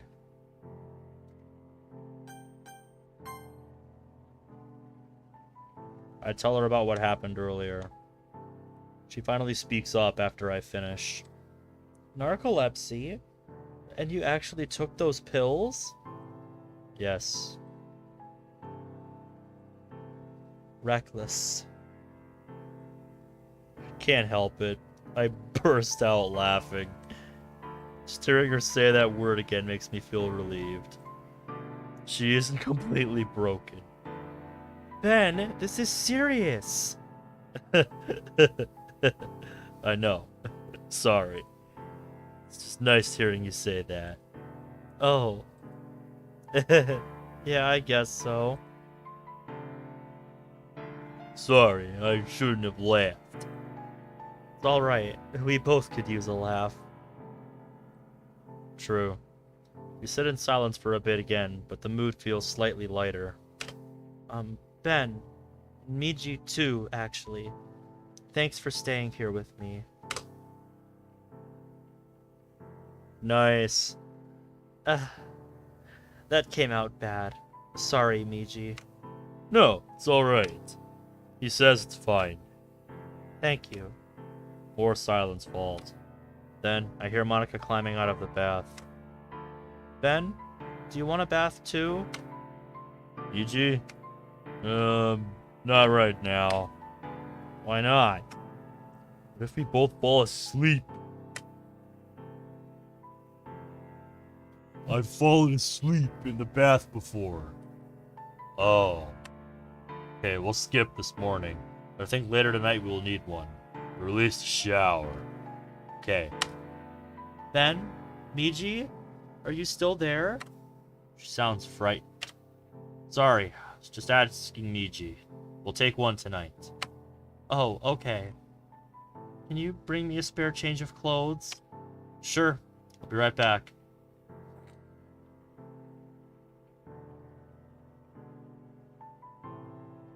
I head up to Aiko's room and grab a spare set of clothes. Ironically, they're the same ones I first saw her wearing. Gathering up some spare undergarments as well, I head downstairs back to the shower room. If you do, you'll have to let me know what you think of it.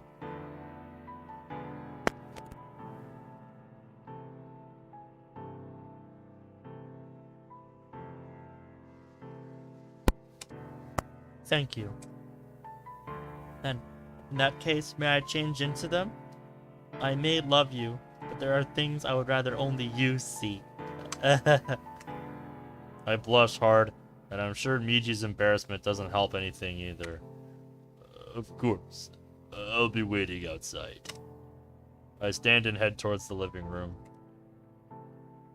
I sit down on one of the couches and look out the window.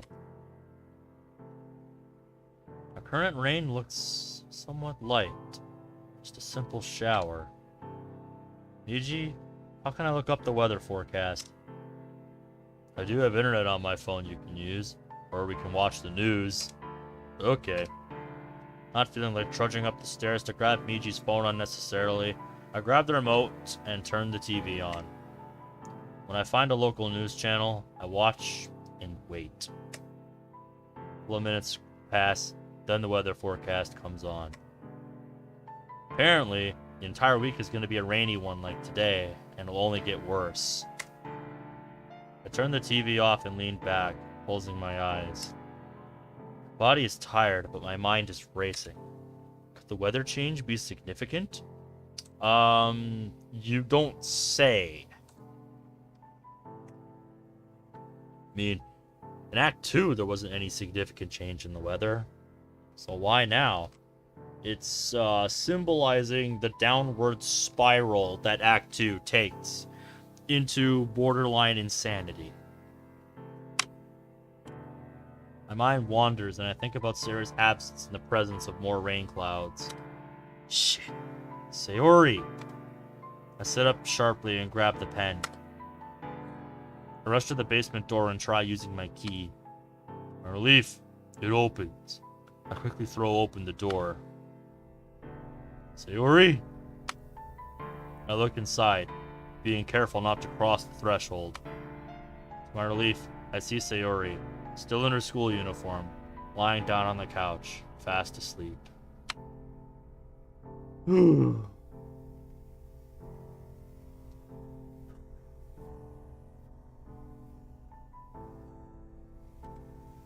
Just then, I hear the bathroom door open, and Monica walks out. Ben, what are you doing? Checking on Sayori. Is she okay? You're sleeping right now, it seems. Oh, good. I'll go check on her. And with that, Monica heads into the classroom. I see Monica slowly walk over to Sayori and gently shake her awake. Sayori yawns softly, then sits up and stretches. When she meets Monica, she immediately jumps up and hugs her. Monica hugs back tightly. Whew! So she's okay. Yes, that's good. Sayori sees me standing at the threshold and smiles gratefully. Both her and Monica approach. Ben? Miji? Are you two alright? Considering the circumstances, I'd say we're doing alright. Ben. Well, there is something that you need to hear. I'd take the time to tell her what we've experienced since I woke up. Sayori's worried look turns to horror when I mention the medication and narcolepsy. And you just took the pills? What if it was a lie? Freeze. I hadn't thought of that. A lie? Yes! What if it was a trap by the script? I'm not so sure about that. What do you mean? Well, all through last week, Ben would tell me that Miji had instantly fallen asleep in his mind. Do you think it might be possible that in the old timeline, for lack of a better word, don't you think it might be possible that he does have it but was undiagnosed? I don't know. How do you remember him growing up? Like when you were kids. I remember you saying you played at the park and would go out a lot. He seemed normal to me. I don't know much about narcolepsy myself. Miji? Yes? When you were getting older, do you remember getting less active? Is this important? It could be important. I mean, if those pills are tricks by the script, we shouldn't take any more. Oh, yeah. What's he saying? Hold on. I guess when I started high school, I started occasionally falling asleep in class. That's when I started developing a taste for coffee. It's become a habit to buy some at the vending machine at school before class. When I repeat this to the girls, Sayori frowns worriedly. Monica doesn't look too happy either. Why didn't you tell me? I thought it was just for my gaming and staying up late. She sighs when I repeat this. I guess that makes sense. I need coffee in the morning to start myself. Although, that really wasn't the case today. Monica?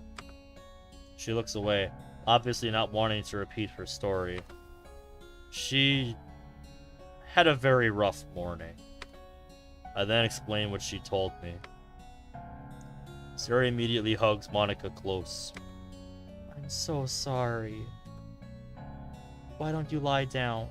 Get some rest. Not yet. We need to plan for the day, and I need to get you some food and a change of clothes. I can do that.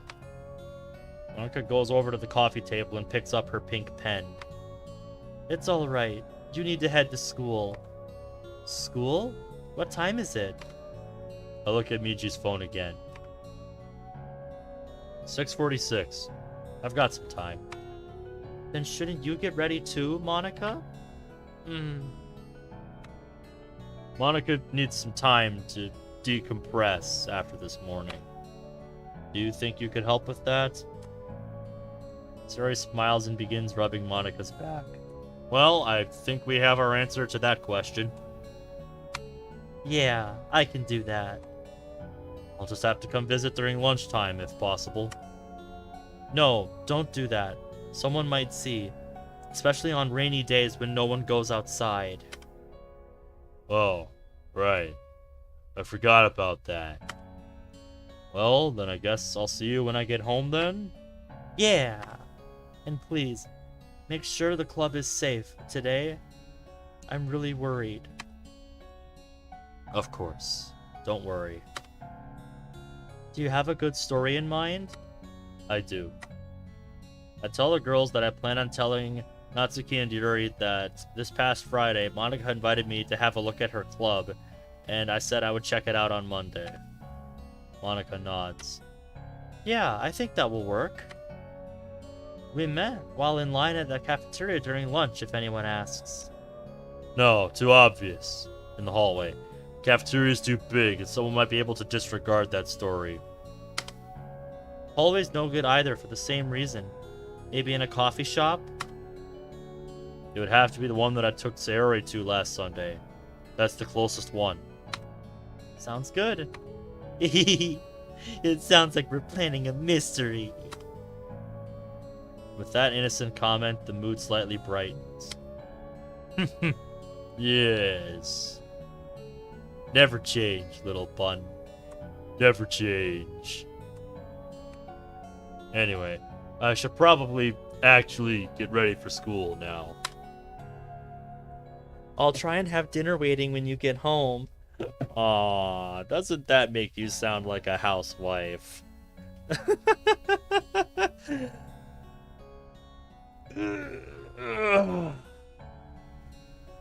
Well, thank you very much. Aww. Sayori. You're already like a newlywed couple. I bet you'd love to marry her. The idea immediately appeals to me as well. Chuckle softly. Well, I look forward to whatever you cook. I'll be right back. I head upstairs. I strip out of the pajamas and begin putting on the uniform. The small, lighthearted conversation we just had makes me feel a bit better than before. Despite the rain, my mood slightly improves. I can also feel Miji's own mood slightly improve as well. After I'm finished, I head downstairs, making sure to grab Miji's school bag on the way down. Monica is at the stove, already starting breakfast. She turns to me and smiles. How do you like your eggs? Scrambled. Go ahead and do sunny side up for today. It's faster. Nodding, she puts her hands to work. Grab a loaf of bread and put some slices in the toaster. Ayy! Unbidden, I remember Sarah's first poem and how it ended.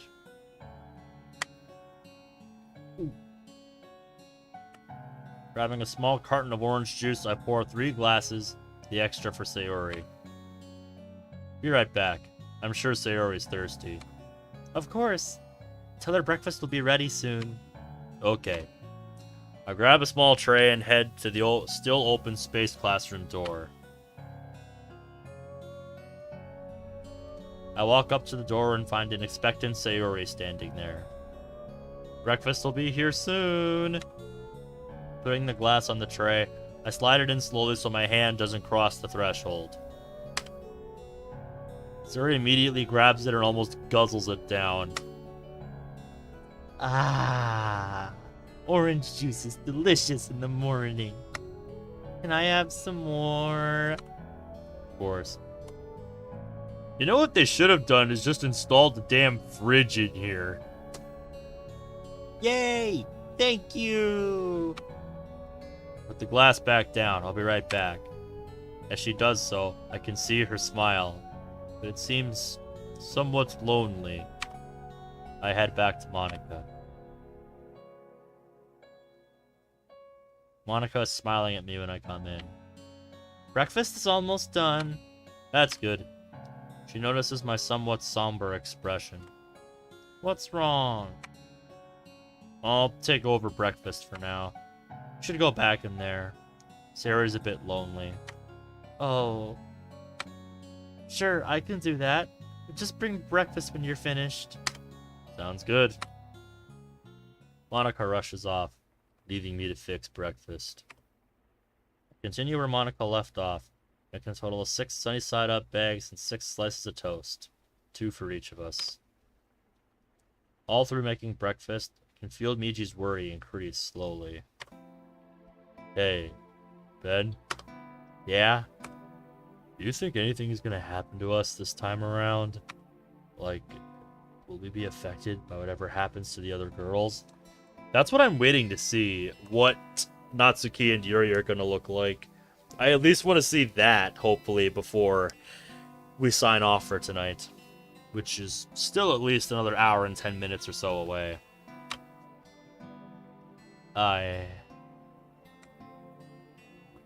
Excuse me. The thought had occurred to me earlier, but I just didn't want to think about it. The idea is too scary to think about, but I really don't have a choice. I really hope not. But I'll fight as hard as I can to stay the same as I've always been. Temper included? No, not including that. I'm gonna keep that in check to the best of my ability.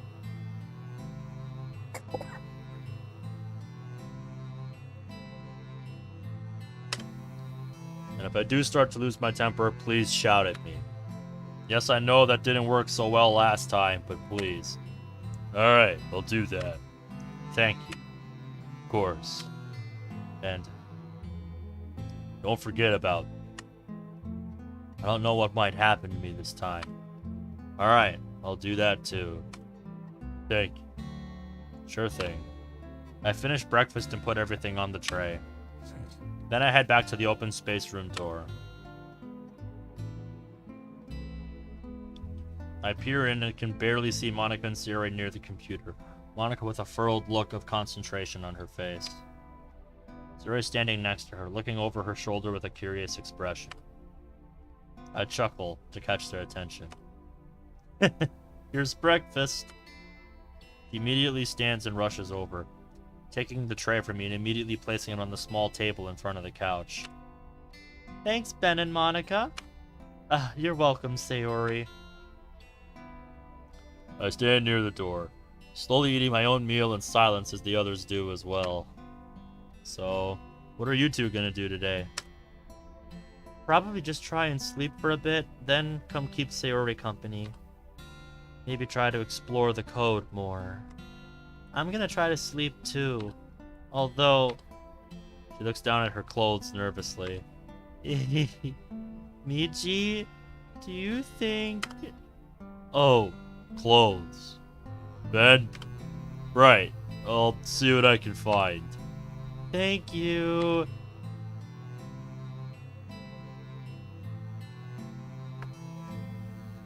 I rush up to his bedroom first. Wait, what? Wait, why my bedroom? Why not Aiko's or even Mom and Dad's room? Well, I think we should get her some of your clothes. Why mine? Mostly for comfort. She's wearing something of yours that might calm her down a bit. Seems a bit weird. Think of it as a way to stem her rain clouds.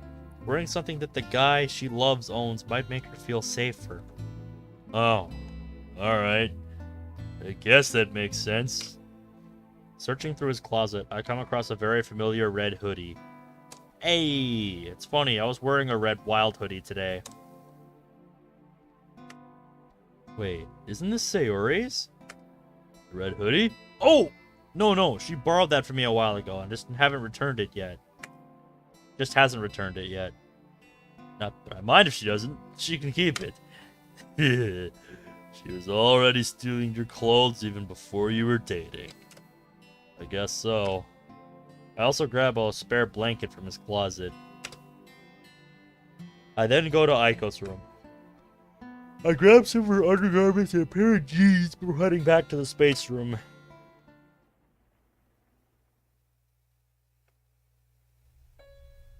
Here you are.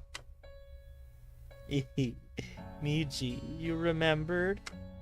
Yes, I did.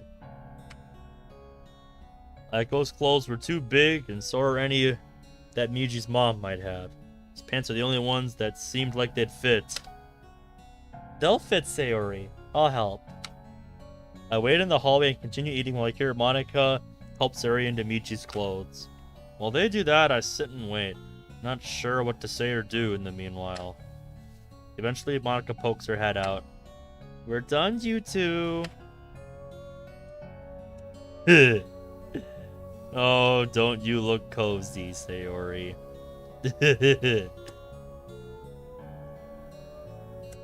Hoodie gang, unite! Where are my hoodie bros at?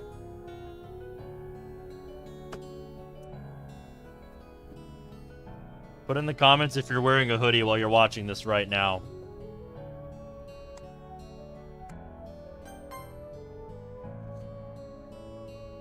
Brings back memories of the previous week. Oh, I love the menu art, by the way. I really love what they did with the menu.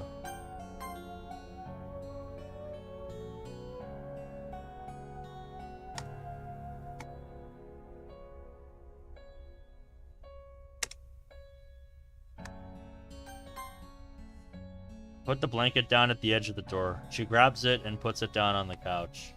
I look up at Miji's phone. 7:26 a.m. He might have some time before I need to leave. Monica, could you pass me the backpack? She nods and brings it out to me.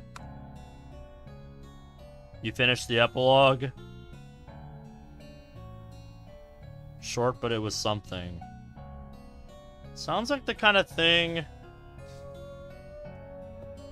I might want to save for a one-off stream when I've got multiple mods that I want to check out. Pulling out the Bluetooth earpiece, I open up Miji's phone and attempt to connect it. Fortunately, whatever technological differences exist between this universe and my old one aren't enough to keep the two from connecting. So, what should we be doing over here? I guess it'd be nonsense for Sayori to have her phone with her. But I do. It was in my pocket. She pulls it out and turns it on for me to see.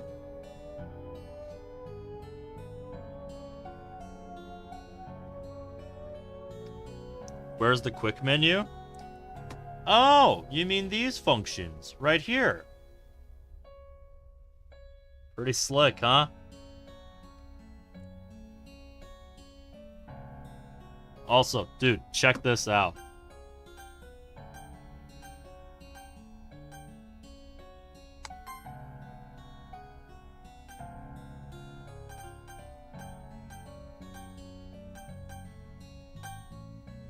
Just like always, no expense spared.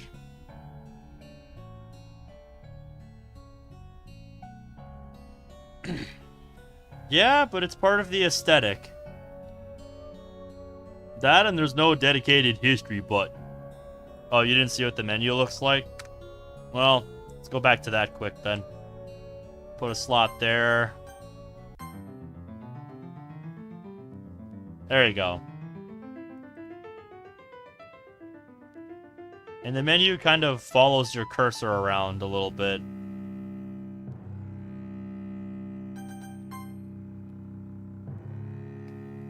It's very foreboding, is what it is.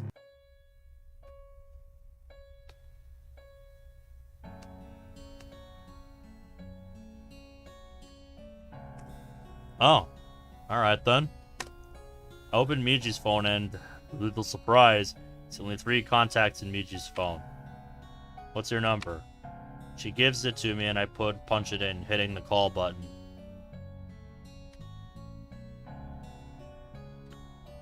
Silence for a bit, then I hear the phone ring. But Sayori's doesn't. Startled, I wait for a few rings before I hear someone pick up. Hello? Oh, sorry, wrong number. Oh. Click. Yeah. Okay. So that confirms another thing. How rude. Well, that idea's a bust. Monica, do you have your phone? Imprudent. Technically, when the developer released it, it was April 2nd for them. But for most of the rest of the world, yeah, it was still April Fool's Day. So, it may as well have been released on April Fool's Day.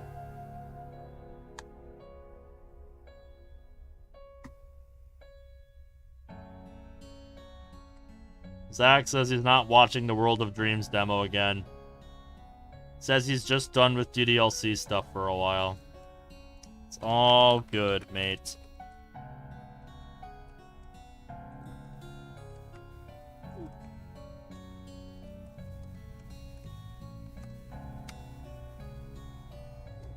When I saw the ping, I thought it was an April Fool's joke.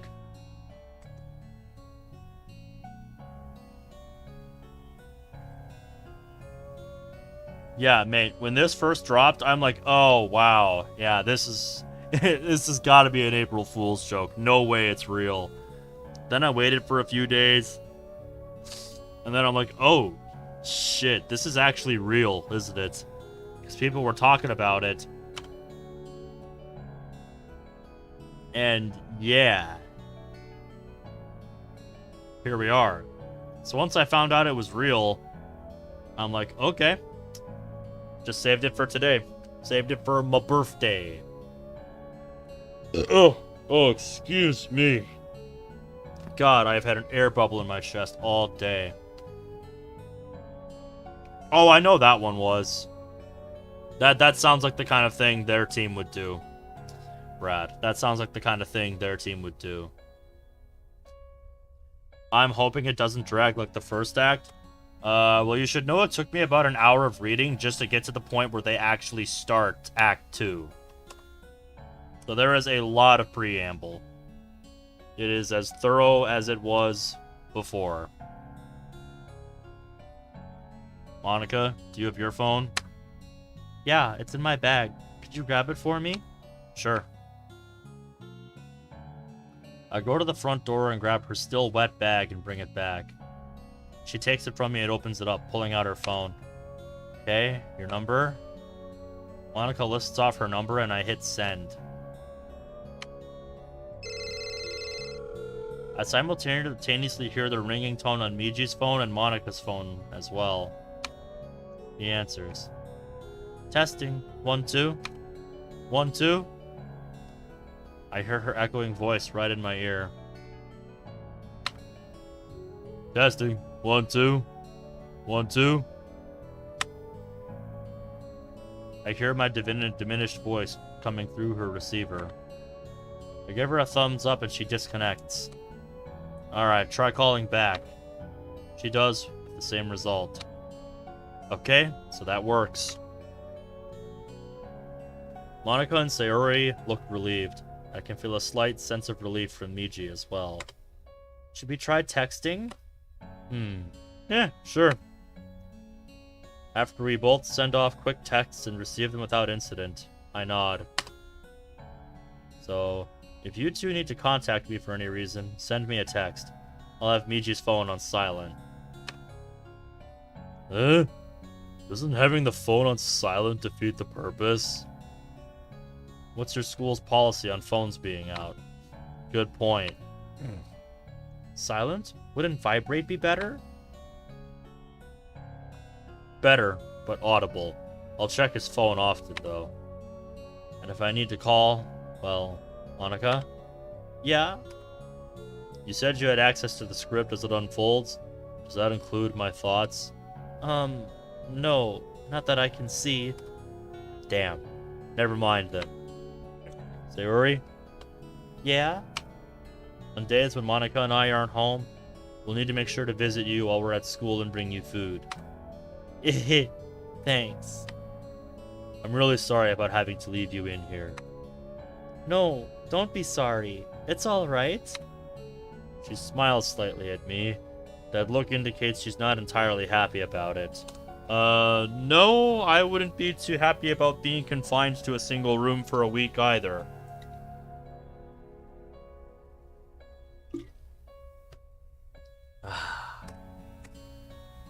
Not that I can blame her. Having to stay alone in a silent classroom all day is depressing in its own way.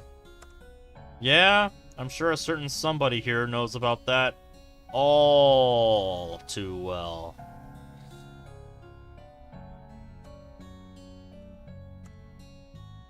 Other Steam games on there?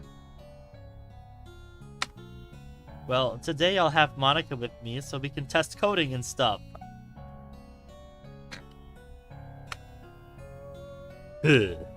Sure. Just be careful, Sayori. And Sayori smiles, red coming to her cheeks. Hey, thank you, Miji. You too, Monica. Stay safe. I start cleaning up the breakfast plates, but Monica stops me. I'll clean up. You go to school, please.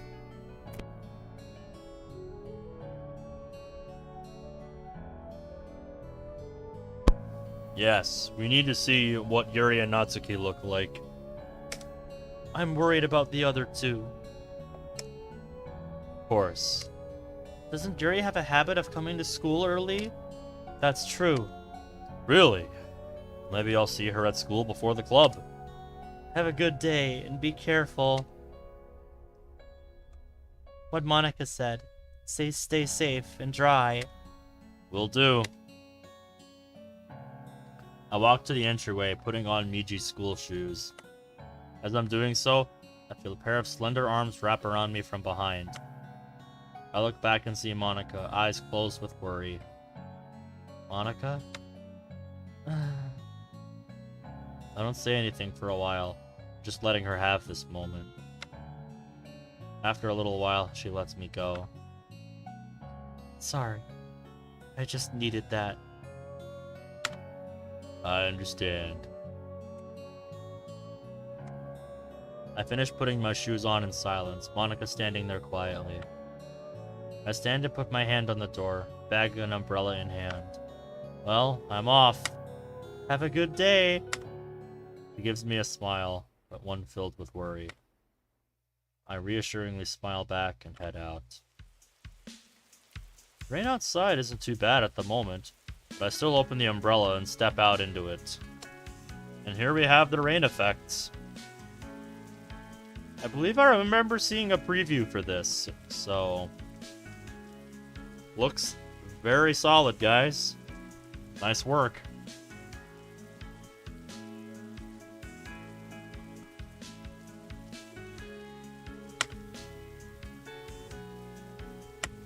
Nice touch.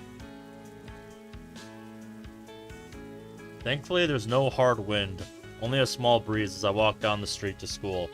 Yes, we do not need it to be raining sideways. As I walk, I notice that I'm walking mostly alone. There aren't many other students up at this time. Most of the people I see now are businessmen and women heading to the local train station on their way to work. I feel Miji growing tired, and he's struggling to stay awake. Normally, I would tell him it's okay to sleep, but after this morning, I'm not sure that's a good idea. Doing okay there, bud? Seems startled. Oh, sorry. I guess I'm alright. Are you sure? Well, actually, no. I'm not alright. I'm angry. Alright, what are you angry about?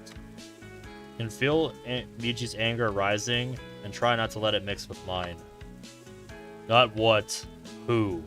I'm angry at my parents. How come? They had to know about this condition I have. Oh yeah, I guess that would make sense. I find it hard to believe that my parents didn't know in the other... wherever we were last week. As Monica said, for lack of a better word, the other timeline. I remain silent, letting him vent. I mean, how could they not have at least suspect something was wrong? tend to sleep a lot, and I've fallen asleep in class too. Sorry, I know this is pretty much the least of our worries, but it still bugs me. I understand. I do. I still struggle to keep Miji's anger at bay. I don't want to come to school pissed off. Think they really didn't know? I remained silent for a bit. I honestly couldn't tell you. From what little I've seen of your parents, I find it hard to believe they'd hide this from you. I guess. Especially your mom.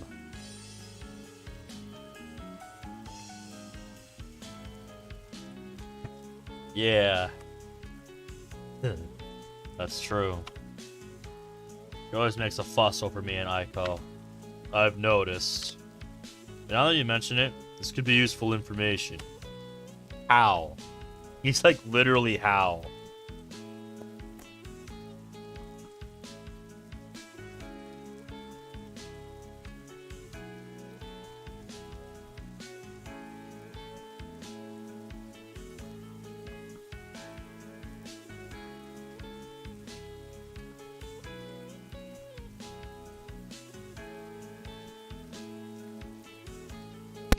I saw you smiling over there.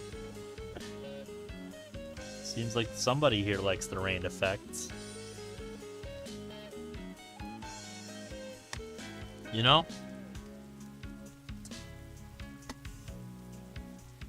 No, I'll save that for later. But I think you know what I was gonna say.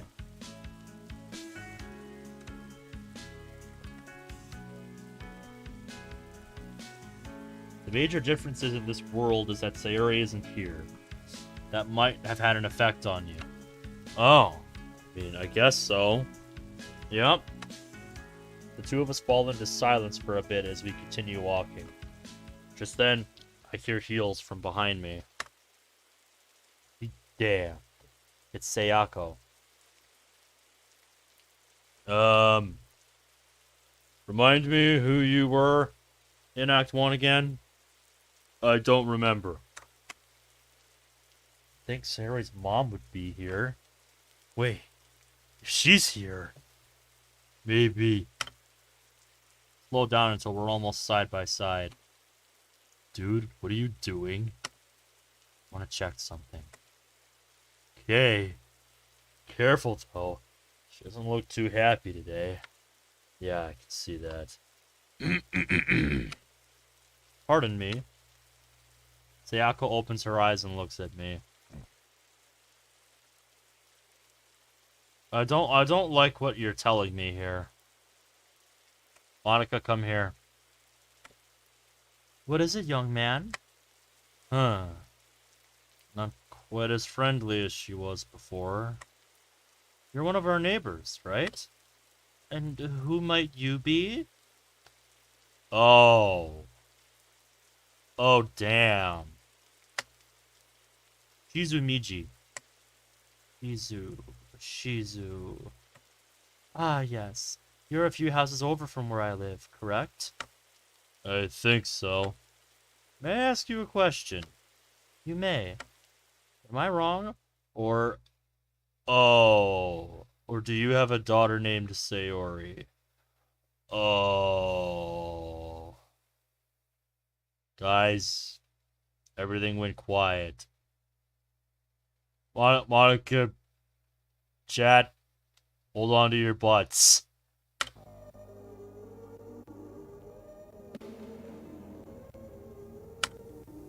Dude! I don't know what I did either. Did I say something wrong? Stay away from me. I don't know how you know that name, and I don't want to know how you know the name I would have given my daughter. Oh. Oh, I don't like what that implies.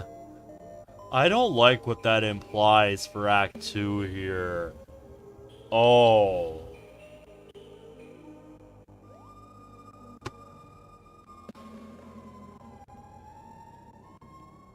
Oh, I'm so sorry, Sayako. Damn.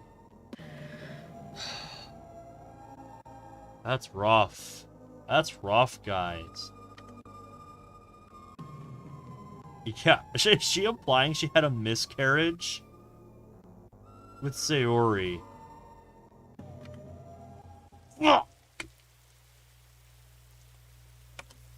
I'm sorry. I didn't mean to...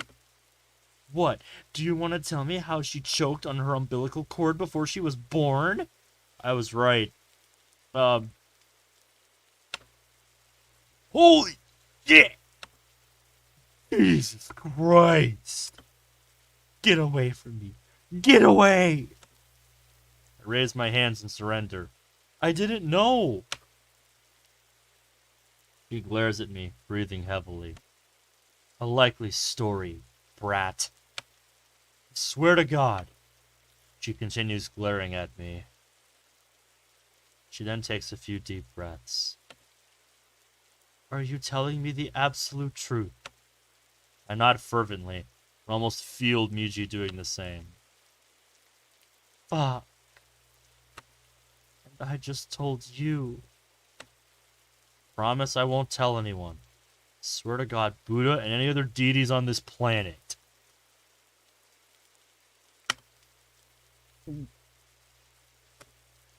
Great. What a fucking great way to start off my day.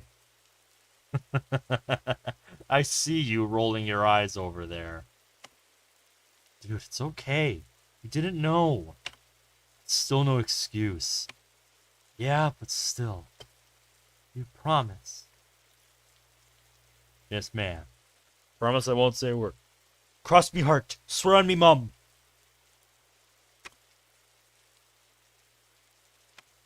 Thank you. And I'm sorry. I didn't mean to snap. The topic is... well, it's a sore spot between me and my ex. Ex? Bet Sarah's parents divorced in this timeline. That makes sense.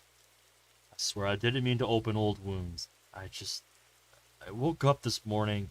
That name stuck out to me for some reason. She looks sadly at me. It's not your fault. It was a lifetime ago. I'll leave you alone now. I make a hasty escape. Why am I running? Didn't I comfort her somehow? Wow, so that happened. Poor Sayori. I knew Sayori wasn't here, but for that to be the reason?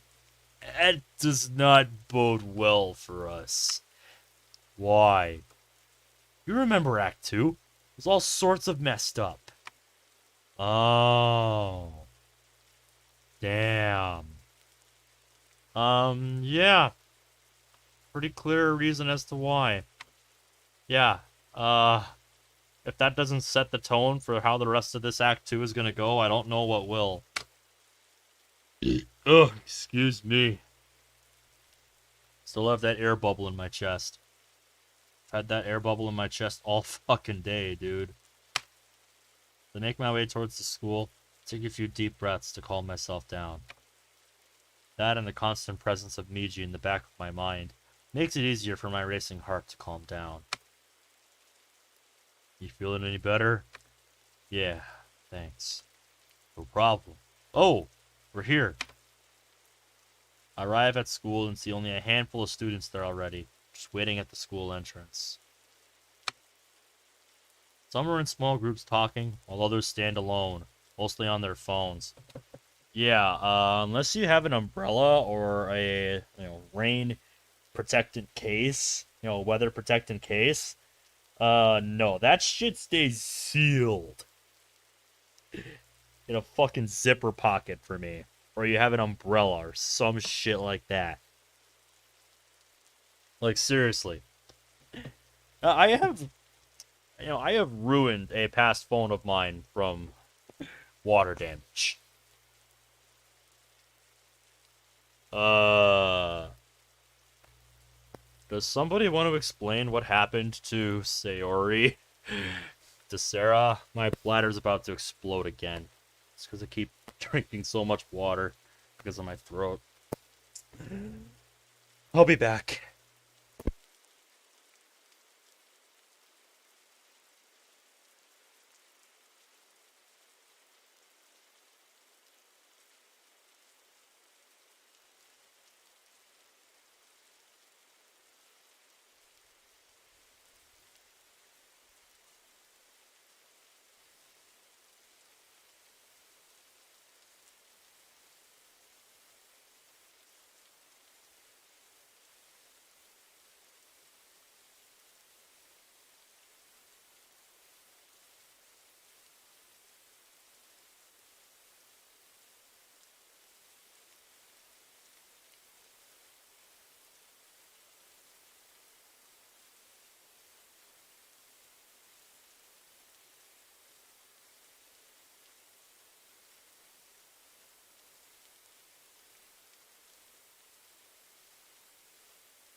Ugh.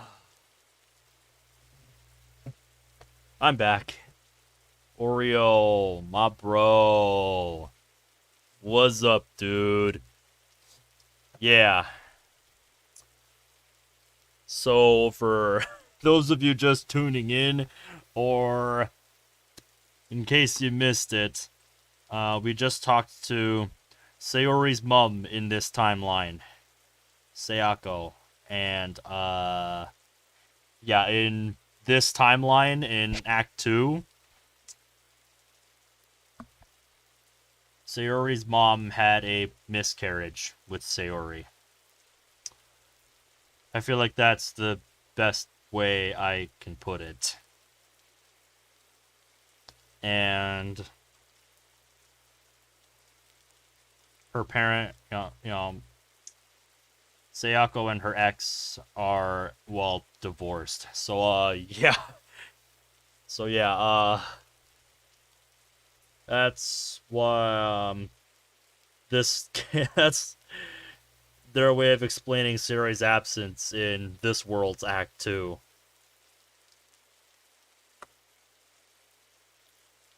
And I'm just nervous at this point to see what Yuri and Natsuki ended up like. It's pretty fucked up the way they explained it. Like, if we go back to the history here, is it in there? Yeah, here's the line. And here's the line that confirms it.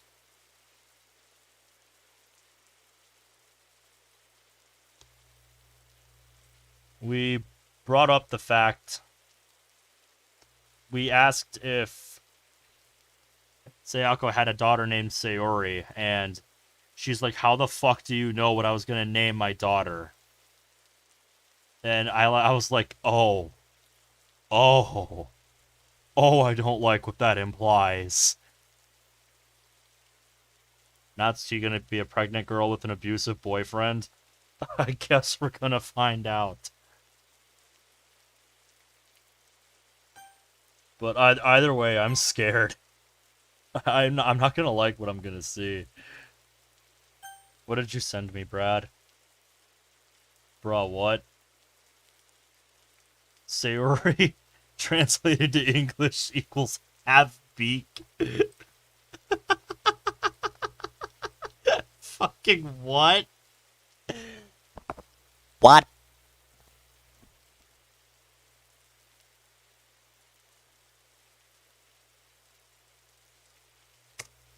They're flip phones. Weird. Oh, shit, yeah. Flip phones. Yeah, this is not just an alternate timeline. This is an alternate universe. We're in the universe where smartphones never existed. Oh, God. And I just want to remind everybody.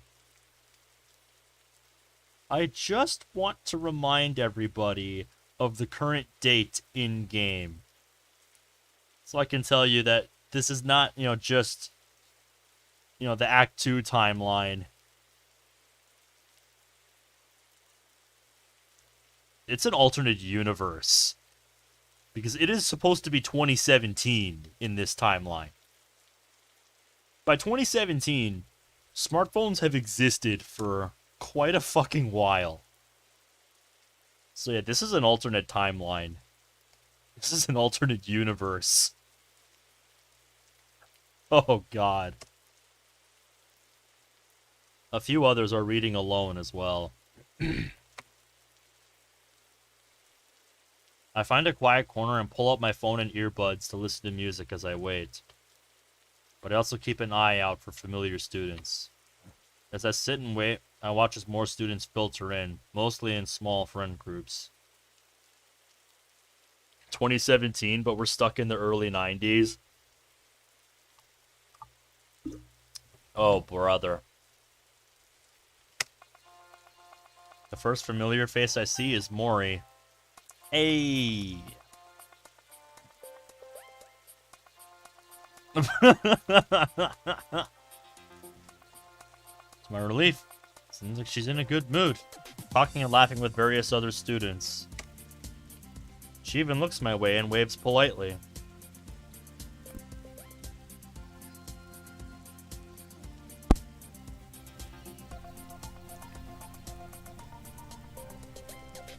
I really like what they've done with the music here. I nod my head back and smile slightly. And to my surprise, she makes her way over towards me. Shizu-san, I didn't expect to see you this early. Her warm smile is a welcoming sight. Yeah. I woke up earlier than normal and couldn't get back to sleep, so I decided to come to school early. Couldn't sleep? That doesn't sound like you. Not really. I didn't mean anything bad by that. I know. Oh, good. Sorry, sometimes I say things that can be misconstrued. I understand, really.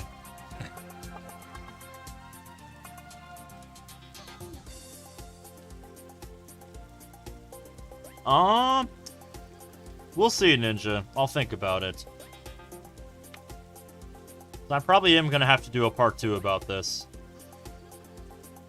The mod with the best music is not Doki Doki. DDLC Doom music.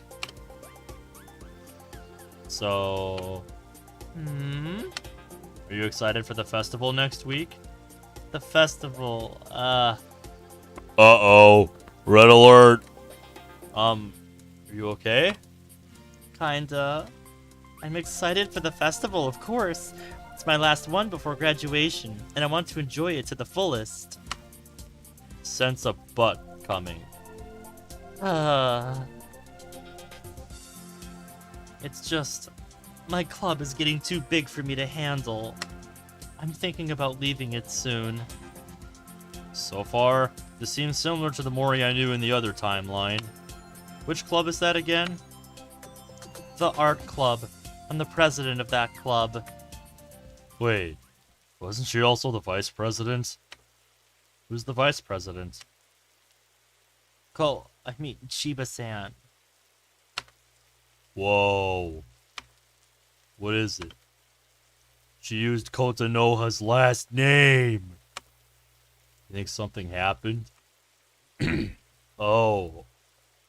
Oh dear. That super rich girl?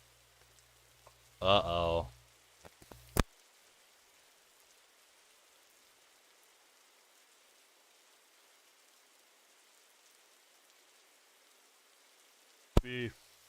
could be a sign that Kotonoha is gonna be very different this time around. Mori nods slowly. Well, I guess all I can say is good luck. Do what makes you less stressed. Thank you, Shizu-san. Just then, I see Kotonoha walking through the gates. I see her exchange a look with Mori, a look of mistrust. My hunch was correct. There is indeed something going on between you two. Soon, she's surrounded by others, all acting excited about seeing her. Popular, I see. Of course she is. I'm sorry. I didn't mean to bring your mood down. That's alright, don't worry. Oh, thank goodness. Well, I should be going now. Hope you have a good day. You too. Mori bows gratefully and walks off to a smaller group of girls. Time passes. The rain continues to softly pitter-patter against my umbrella. Soon the school doors open and students begin heading inside. I stand and walk in with them.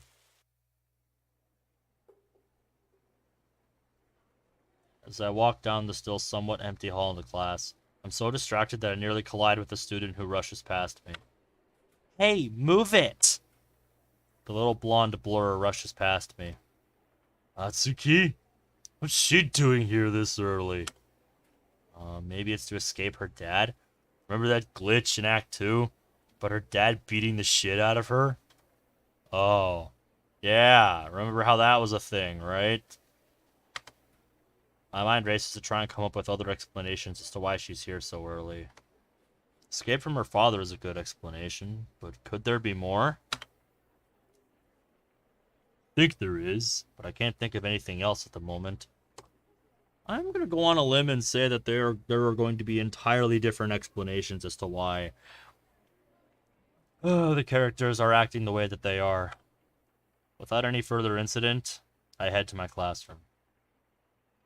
I walk and sit at Miji's chair once more, pulling out books. Is it just me, or did Natsuki seem kinda off to you? In what way? Less energetic? Yeah, I know it's early in the morning, but that could be it. Could also be malnutrition. Oh. Should we get her something from the vending machines? Not sure how we would come. Not sure how we could do that without coming off as creepy. Right, sorry. No, it's a good idea. I'll think about it.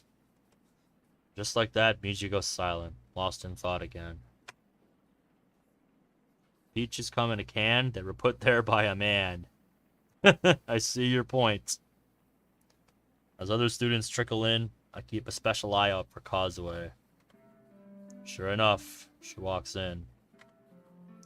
Hell? Nojiaru outfit?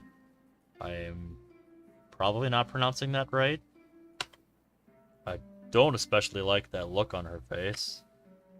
She walks over and takes a seat behind me, then crosses her arms on the desk and lays her head down with a soft thud. Mori, who is already in class, looks over at the sound. Excusing herself from her friends, she walks over. Tani-san, are you alright? Oh, yeah, just tired. Did you eat anything this morning? If not, I have some extra snacks I packed today. You always pack extra snacks. Kazuo's mood seems to improve slightly. I had an apple on the way to school, so I'm good today. Thank you for offering, though. Of course. Mori turns and heads back to her desk, but not before she turns back. By the way, I love the new look. You look better with brown hair. Did you change it recently? Yeah. I just got tired of putting it in dye regularly. Gotcha! As Mori heads back to her desk, I lean down and begin rummaging through Miji's backpack, eventually pulling out his wallet. What are you doing? I think I'm gonna go buy extra snacks just in case. That okay? Oh, yeah, let's do that. I stand and head out. I go downstairs to the vending machines, only to find a girl in Sakura Academy uniform bending over and reaching under the vending machine. Boy, that sounds familiar. I wonder who that could be. Judging by the short stature and blonde hair I see, it can only be Natsuki.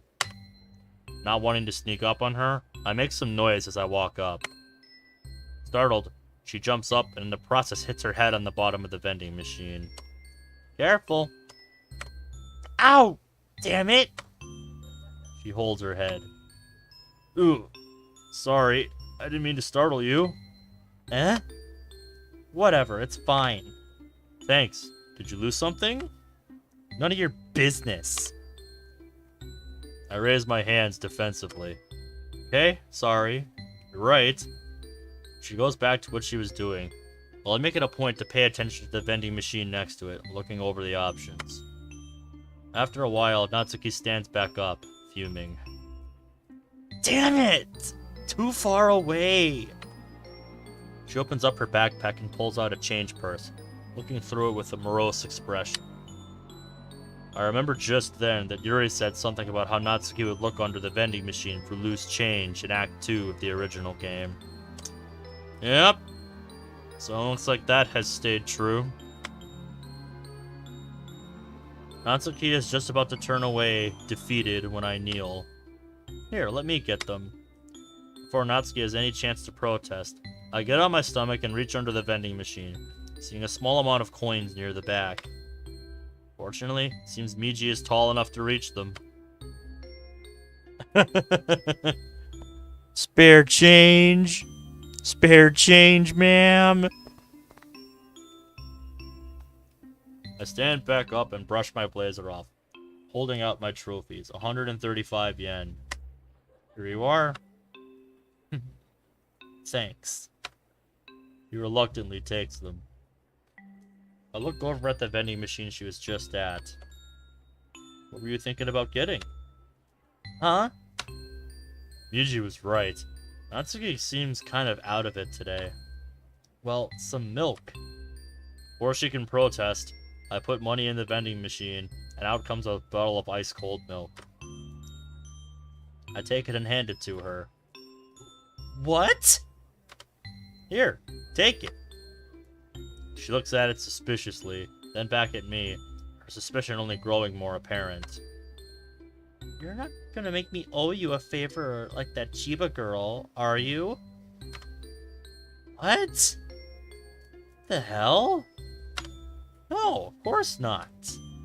Any idea what she means? Sorry, I was lost as you are. I'm not that kind of person. Hesitantly, she reaches out and takes it. Thanks. No problem. I look back at the vending machines, looking through the different snacks. Out of the corner of my eye, I see Natsuki hesitantly open her milk, then sniff at it, almost as if she doesn't trust it. Then, to my relief, she takes a long gulp. I purchase 2 good-sized energy bars next, handing them over to Natsuki. Are you sure? You already got me this. Should be good for the day. I'm sure. Here. Once again, she looks suspicious, but less so than before as she takes them and stuffs them in her pocket. Without another word, she runs off. It's like I managed to do something I wasn't able to last time. What do you mean? Score some points with Natsuki. Oh yeah. Maybe she'll be more receptive to us showing up today. I thought you said we weren't gonna join the club. Nothing stopping me from showing a casual interest in the club, is there? Besides, I promised Monica I'd check in on the club. Oh. Yeah, right. I forgot. No problem. Not exactly knowing what Causeway might like, I buy something sweet, something salty, and 3 different drinks and some more energy bars. You're gonna get fat eating that. Oi! Despite the situation, I smile. Is that a smile I see? Dude, you can't see me smiling. Period. I stuff a few of the items into Miji's pockets, holding the rest. Thanks, man. What? Making me laugh, even if I don't show it. We all need a laugh, right? Right. I head back toward Miji's classroom. Kazue's head is still on her desk as I walk back in. I sit back down and begin transferring the food to Miji's bag. As I'm finishing up, Mori walks back up to me. Shizu-san, since you weren't here last Friday, I thought I'd give you the notes from that day. She hands me a small stack of papers. Oh, thank you. I take them from her with a grateful smile. Also, I just thought I'd let you know that starting next week, the school is getting an international transfer student. Okay, even more stereotypes just keep piling up. Really? Where from? I don't know, but I just thought I'd let you know since the teacher brought it up on Friday. Thanks for letting me know. Of course. Mori smiles kindly and heads back to her seat. As I look over the notes, I overhear other students whispering among themselves. The topic goes to this mysterious transfer student. BG is just Richtofen with the voices in his head.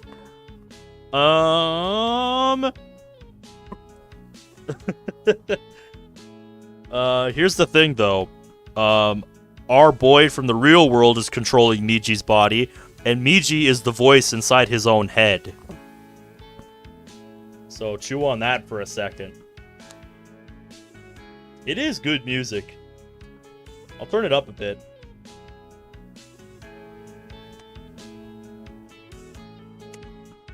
Sounds like typical high school banter, so I tune it out.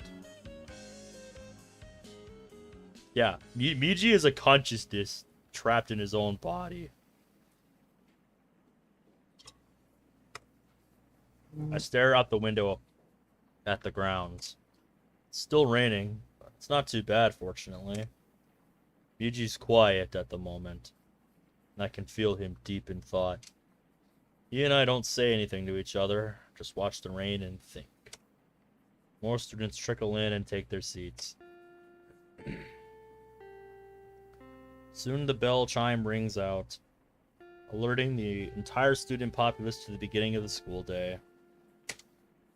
All up to that point, the school seems oddly peaceful. Most students in the classroom have been talking quietly to each other, and a few others like me and Kazue have been silent. The teacher calls class to order, and we begin.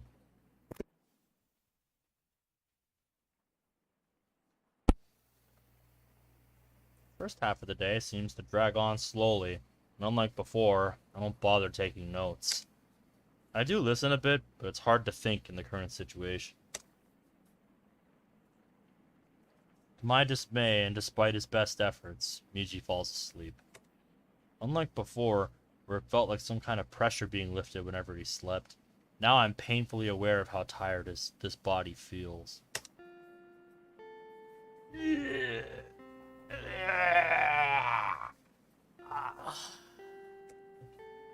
Now I can understand Miji's tolerance for coffee. Grabbing his wallet, I head out to the cafeteria. Yep, man needs a jump. Other students have already gathered, once more in line at the ticket vending machines to grab their meal vouchers. Yeah, you think so? Why's that? I get in line. It doesn't take long, and I select the chicken curry meal. They're turning my ticket in and finally receiving my meal. I head over to a quiet corner of the cafeteria, sit, and begin eating. Miji wakes up just then. Did I miss anything? No. Ben? Ugh. You sound upset. Oh, sorry. I'm just concerned is all. About the girls. And you. Yee. Narcolepsy, man. Fell asleep earlier. I was worried. Oh, that. I'll be fine. Don't worry. You sure? Yeah. I've always had it. I've learned to deal with it. Well, let's hope so, buddy. I eat my curry and drink the black coffee I'd gotten in silence. I'm lost in thought. So lost in thought that I don't hear someone sitting across from me until they're just sitting down. I jump slightly as Yuri, her face buried deep in a book, sits opposite me, a tray of food in her hand. Well, hello, Yuri.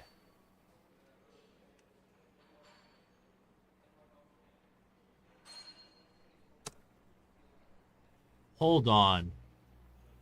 Is the title of that book Easily Disturbed? I think that's what that says. I think that's what the title of that book says.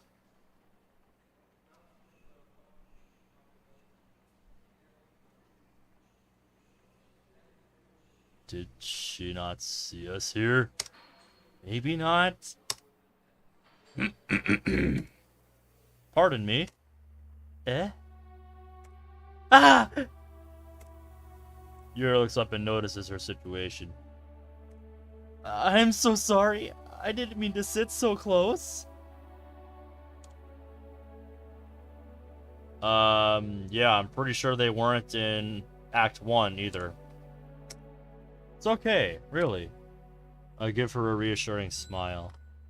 Gotta say though, it's a damn good book to distract you like that. Ah, yes, it is. She nods, seeming to relax just a bit. I'm still sorry, though. No, it's alright. Is this your normal seat? She nods. Understood. I'll move. I stand and begin moving, and the title of the book catches my eye. Let's see if I was right. Good. I can read small text. Easily disturbed, eh? What genre is that? Hmm? Oh, it's a psychological horror novel I've been enjoying recently.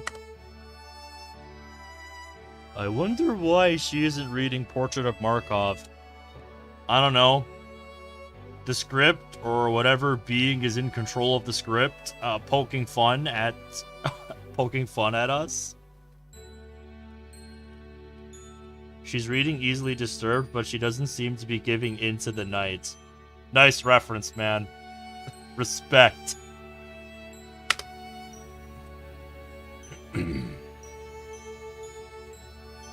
But like I was saying, it could just be the script or the whatever being, controls the script taking, another dig at us. Like it seems to with that, mocking sounding our hero line from the script in Act 1, right before it ended. So, yeah. It could just be that, but I don't know. I raise an eyebrow curiously. What's it about, if I may ask? Her eyes widen in excitement. Oh boy. Hold on to your butts. Ah, one moment. She flips back to the book and reads the blurb. Right. Just wanted to make sure I wasn't spoiling anything. It's about a young nurse working in a mental institution. The author describes how working for the institution starts to change her. She begins seeing and hearing things. She isn't sure how real what she's seeing is or not. Hey, that sounds like a certain somebody I know. Huh. Now that sounds like a curious and interesting read. Why isn't it Portrait of Markov? You got me, dude. Oh, it is. She puts her book down. The writing style is quite similar to my very favorite horror novel. The author is an incredible master of suspense, leaving even you as the reader unsure. Even the ending is masterfully crafted, leaving the readers guessing as to what actually happened. She smiles as she finishes. Well, that does sound like a fun read. Yuri nods. Then, a look of realization passes over her face. Oh, I'm so sorry. I didn't mean to ramble on. It's alright, you didn't ramble. I asked, remember? Oh, well, if you're sure. No worries, I'm sure. Mind if I sit on the other end of the table? No, that's perfectly fine. I sit at the opposite end of the table and resume eating. Out of the corner of my eye, I see Yuri slowly go back to her book, but I see her looking back at me every so often for a bit before fully focusing on her book. I decide the best thing for it is to just leave her alone for the time being. I would say the best thing for now, I finished my curry. As I'm on my last few bites, someone walks over to our table towards Yuri. Miss Yoshika? Eh? Oh, Miss Chiba. Is something wrong? Oh, I'm sorry. I didn't mean to startle you. What are they saying? Is that English? Yeah, it is. Hang on, let me listen. Okay. Continue eating, pretending not to understand. I just came over to ask how your mom's doing. I know she had to cancel our tutoring session last week. Is she well? Something is off here. She had to go to the hospital the day before, and her doctor told her to rest. Right, so I was told. How is she now? Yuri is tensing up a bit by this point. Why does this conversation feel forced? Better than before. Oh, good.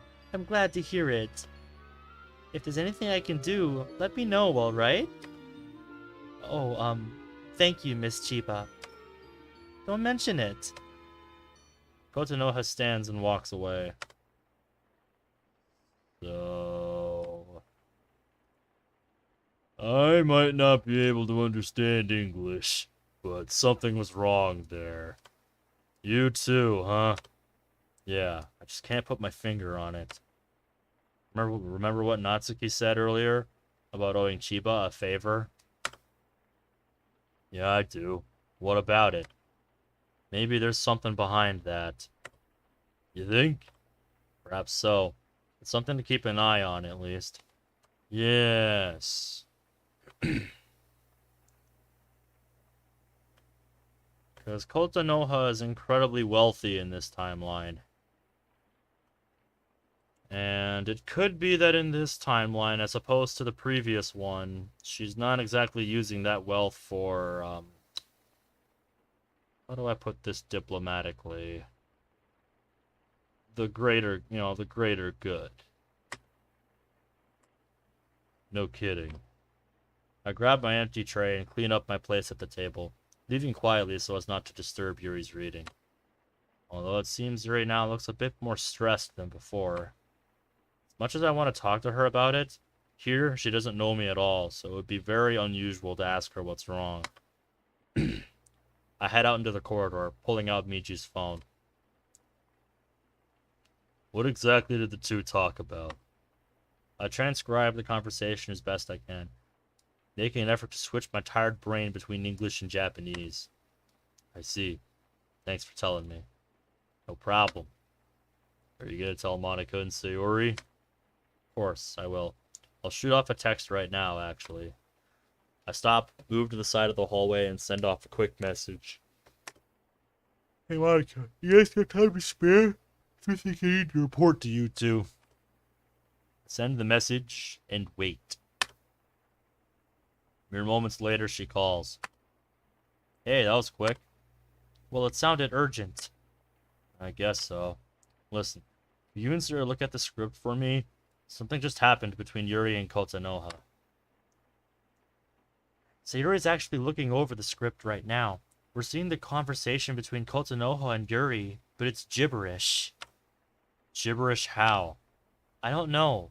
What happened? I'll try and tell you later. Maybe after school, before you check on the club, you can come to the space classroom and tell us? Not sure I'll have the time.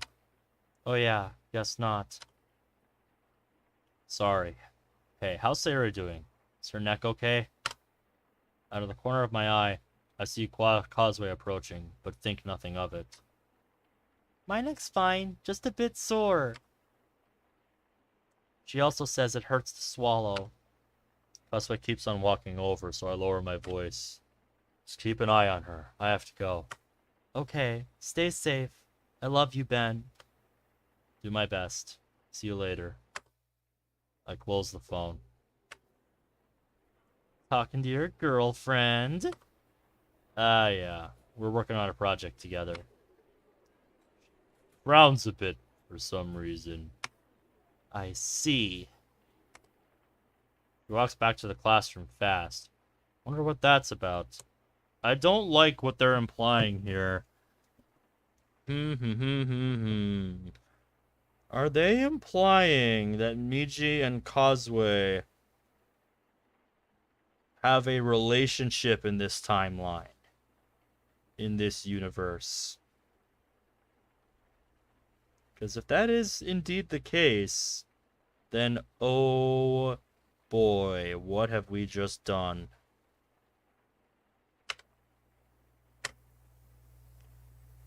I walk back to the classroom and see Causeway sitting at her place. There are a handful of other students also there, mostly a small group of friends talking. I take a seat and pull out the medication, popping one of the pills in my mouth. I lean against the window and look out. The sound of the rain is actually pretty soothing to me. I close my eyes. Despite the body I'm feeling and tired, my mind is racing, trying to process what I've been seeing today. Obviously, it seems as if Natsuki is still having the issues from Act 2. The malnutrition, at least. Remembering correctly, she was the one who changed the least in Act 2, since the original game's Monika only edited her father's traits. Make myself a mental note to ask Sarah to keep an eye on her regardless. Yuri didn't seem all that different than before. Then again, the same thing happened in the base game as well. It's the others I'm worried about. The other people I've seen. Causeway, for one. She isn't a bully like she was before.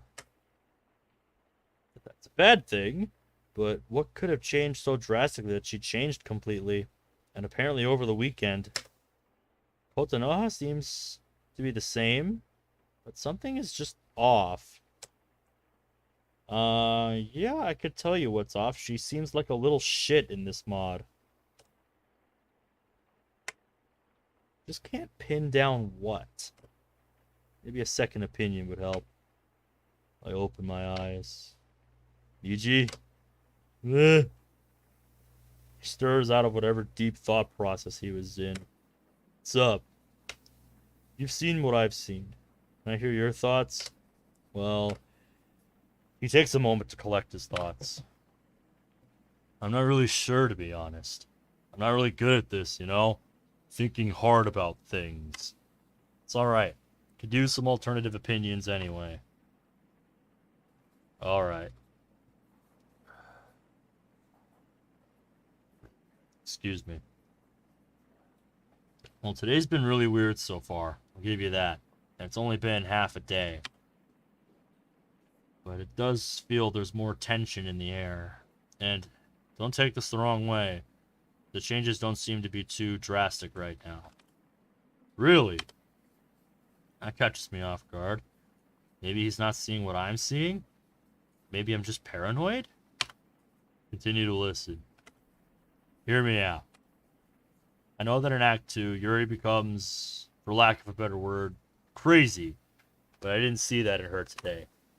Technically, we did just meet. Maybe. But if we don't join the club and just keep an eye on her like you mentioned, maybe she won't. Like you said. That's my hope, anyway. Go on. Natsuki seems like her normal self, albeit she might be a bit poorer now. Mori seems to be exactly the same as she was before. In the past, she'd taken it upon herself to walk around class before school starts to make sure we're okay. Kotonoha doesn't look like she's changed that much earlier. She's still offering to help others. Yeah, but she seems more selfish than usual. Remember what Natsuki said earlier, though? About owing a favor? Yeah, that's true. Maybe we should keep an eye on her then. That's what I'm thinking. So maybe I'm not paranoid. Honestly, the biggest difference I've seen is that it's raining and that Causeway's not how she was before. I'm not sure what that could mean. Don't forget about Monica being thrown out. Huh? Oh yeah, the way that happened. Duh. My bad.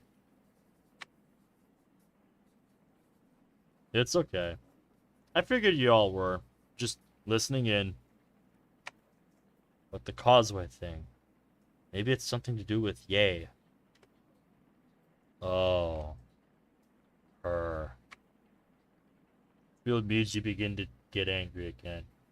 I take a couple deep breaths.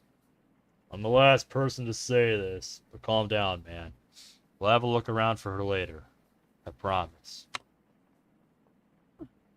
Yep. Welcome back, by the way, Brad. No worries. But you just said, I can agree. Although... Trail off, trying to organize my own thoughts again. I agree with you about Mori. She seems exactly the same as she was before. The glance she shared with Kotonoha before school has me worried. Alright, I almost forgot about that one. I thought they were best friends? Sure seemed like it. So there's a major change there. Let's hope it's nothing serious. Yeah. Maybe I didn't think about this as hard as you did. Well, that's a tall order, man. Feel a headache coming on. Sure enough, a small ache begins in my head. I rubbed my temples a bit and was about to continue the conversation. Ah, damn. I was hoping we could continue this. Maybe later. Suddenly, I feel Miji fall asleep instantly.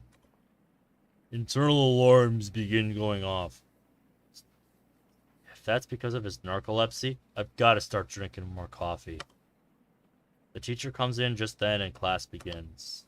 Not especially in the mood for school, I absentmindedly begin talking, taking some semblance of notes as the teacher drones on.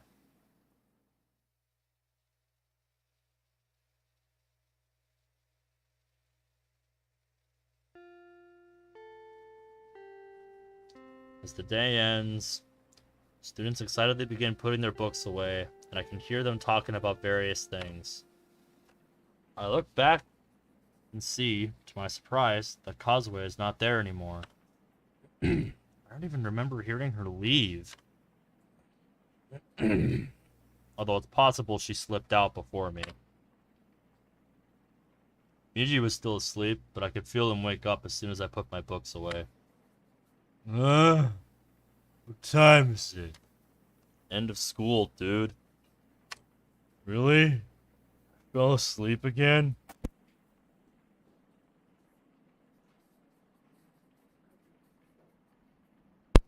I'm afraid so. Oh. Damn. Damn indeed. I was trying so hard. Not your fault, man. I'll just drink a bit more coffee throughout the day. That might help. Thanks. No problem. To the club then? Yes, indeed. You gonna be alright? You're nervous. Just like the last time I did this, I'm nervous. But not quite in the same way as before. Miji is right. I am nervous. Although I think the correct term would be downright petrified. Can't help but wonder what things are gonna be like in the club room when I arrive. Will Natsuki and Yuri be at each other's throats without Monica or Sari there to try and keep them in check? Or will they just be ignoring each other? Yeah, I am. Oh. Well, so am I. Good to know I'm not alone, that you're with me on this. Alone? You're literally controlling my body. This is the closest there is of being with me. I smile a bit. It's comforting to know that he hasn't quite lost his sense of humor.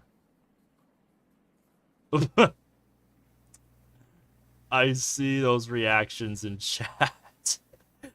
Though I have no idea how you're doing that. I have never seen that before.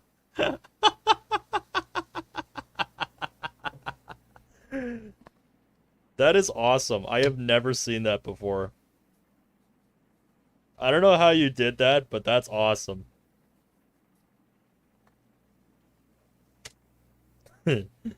How true. Well, let's head off to the literature club then. Slinging my bag over my shoulder, I head out into the crowded school hallway. I pay close attention to the students around me as we walk. I remember a few of them from the past week, and nothing I am seeing indicates any changes in personality. As I head towards the club room and approach the stairs to the 4th floor, I hear running footsteps from down the hall. Looking around, I see Causeway running towards me. She looks a bit disheveled as she runs past me, looking almost like she's gonna cry. I watch her go, concerned.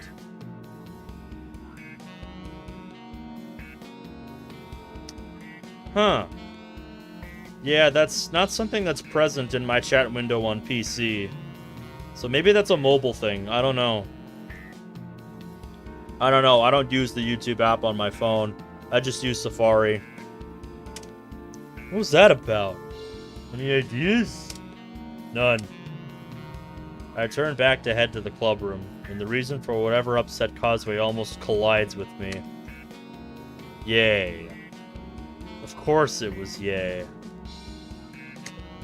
Hey, watch it! She glares at me angrily.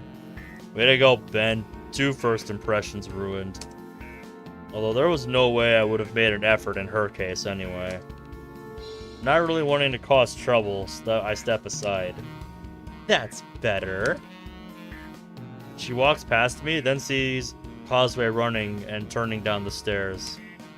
She scoffs. What a crybaby. I just roughed her up a little bit. I was about to say, if she kept walking, I would have tilted my foot out towards her. Oh God. That expression again. Yeah, don't remind me. I'm well aware. She walks past me and down the hall with a confident stride. Seriously, what is wrong with that girl? You don't think she... You know... If she did, there's gonna be hell to pay. I promise you that. Feel the anger rising in me again.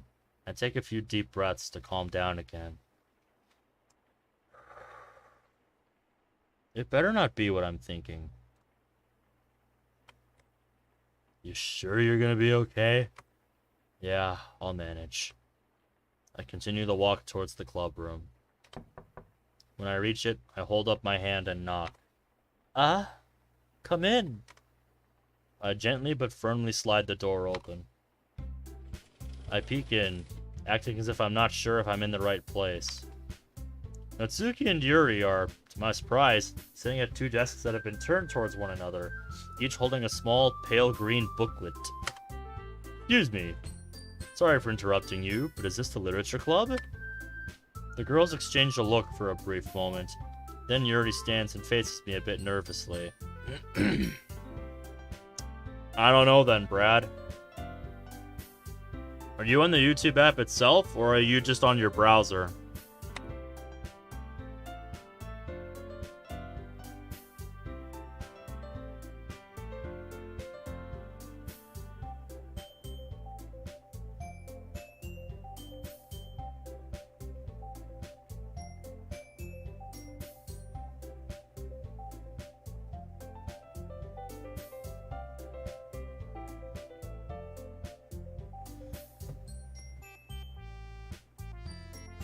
Yes, that's correct.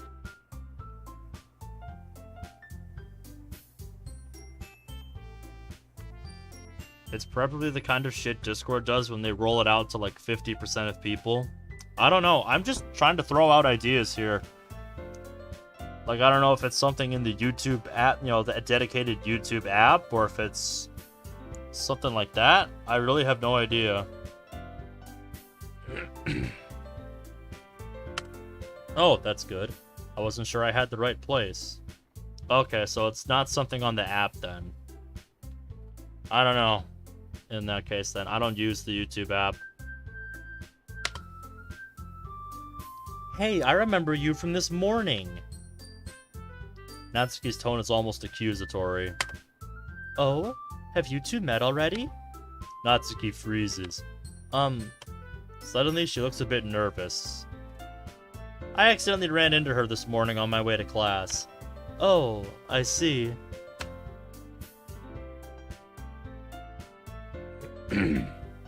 Oh yeah. That's fair, Brad. I understand. Well, welcome to the Literature Club. I'm the Vice President, Yoshika Yuri. This is one of our members, Muramoto Natsuki. I'm Shizu Miji. Nice to meet you two officially. Ah, yes, of course. Wait, did you guys meet already? We talked a little bit at lunch about her book. Oh. I look around the room as if looking for a third person. By the way, where's Asano-san? Eh? Our president? How do you know her? Well, she was one who told me about the club earlier. Really? I was unaware she was considering bringing in new members. Well, I'm just here to check out the club, that's all. Sorry if I disappointed you. Huh? Why would we be disappointed? Okay, not the response I was expecting. Well, I mean, from what she told me, you're one member short of being an official club. Guessing that's why she asked. So she asked you? Why? Not sure, really. I mean, we were in the same class last year. That's basically the only way I know her.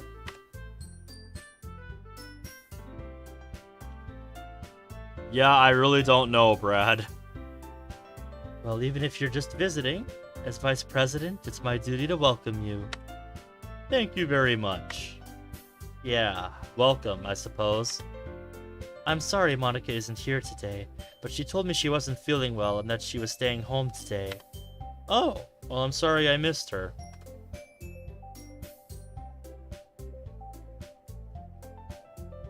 I'll tell her you stopped by after the club meeting is over. In the meantime, would you like some tea? Today is certainly a day for it.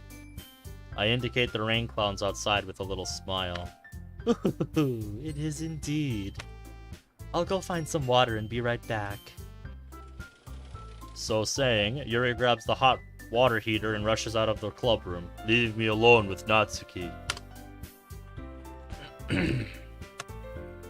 So, the atmosphere gets tense just then, and I'm not entirely sure what else I can say. I've never had this happen to me before. However, before I can try again, Natsuki speaks up. Hey, listen. About earlier today, you know, with the milk and the energy bars. If you still think you owe me anything, you really don't. No, that's not it. Dummy. I feel a small bit of relief from this exchange. Feels more normal than anything else that's been going on lately. Yeah, that's true. iPhones no longer have the best camera, MacBooks cost more than an RTX 3070 laptop while being unable to do anything but work, and Mac towers are up to 58,000.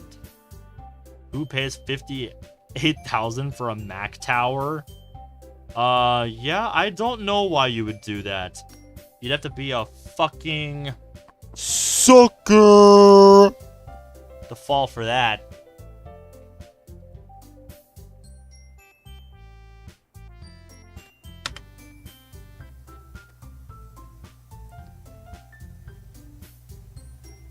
Yeah, honestly, I feel sorry for a lot of the Apple drones.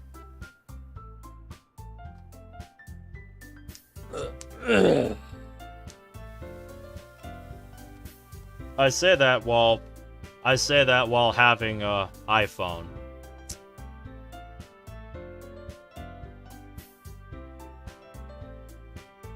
But for me, that's more because I think it's part of our phone contract. Part of our phone plan.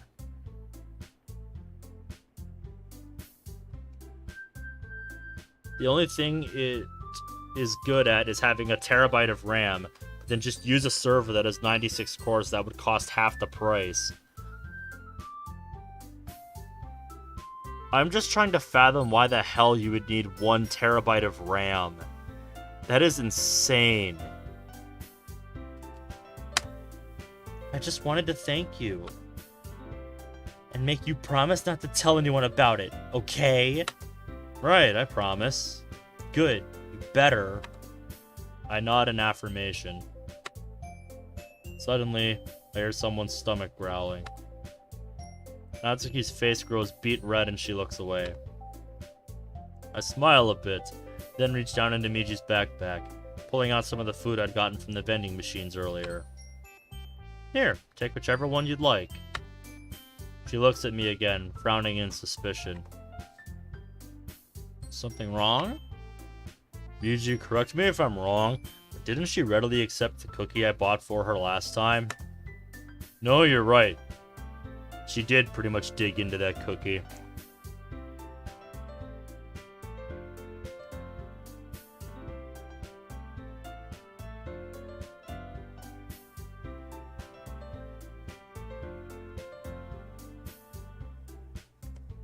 Wonder why. She looks down at the bars I've laid out on the desk in front of her, then looks back at me. Why? What do you want out of me? She's untrusting. Suddenly, she brings her hands over her chest, almost in a protective gesture. You don't want to do that, do you? What? Oh, God, no! No. Shake my head, looking horrified. What the hell kind of experience does this Natsuki have that her mind immediately goes to sex? It wasn't my intention at all, I swear. Ben, do you think her I refuse to believe that.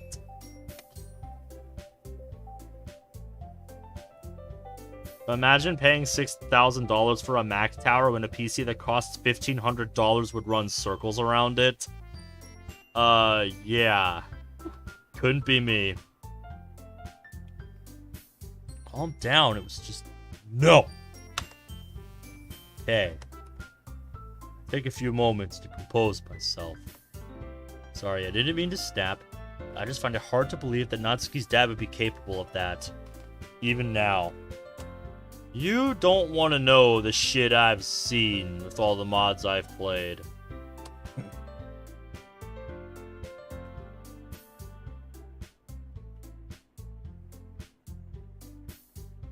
You can buy a pre-built PC for that and it would beat it still.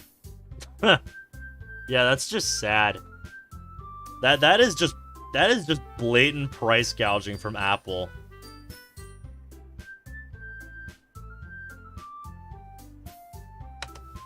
But I sure enough just missed it out of hand. I did see your message, on Discord, Zach. And if that's what you want to do, I totally understand, man. That's your decision to make. And whatever you choose, all I can do is respect it. Yeah, you really shouldn't have. But I get it. No one would want to think that. True. Sorry for blowing up at you. That's fine. Thanks, man. Hey, stop spacing out on me and just tell me what you want. I look back up at Natsuki. Look, Muramoto-san. I don't want anything like that out of you. I promise.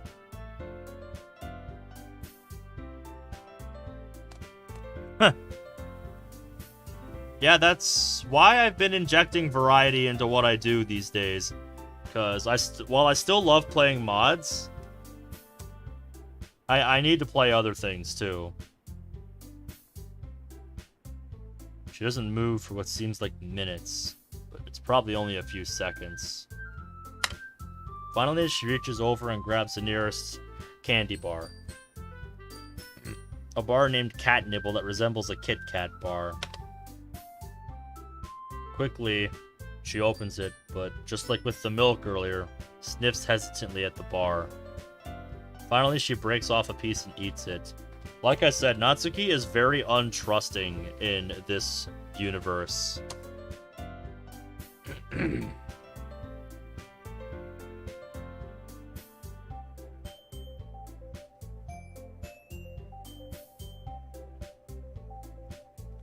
Yep, I understand where you're coming from, Zach. Honestly, if you want my 2 cents, all you can really do if you want to keep getting better is just to keep trying.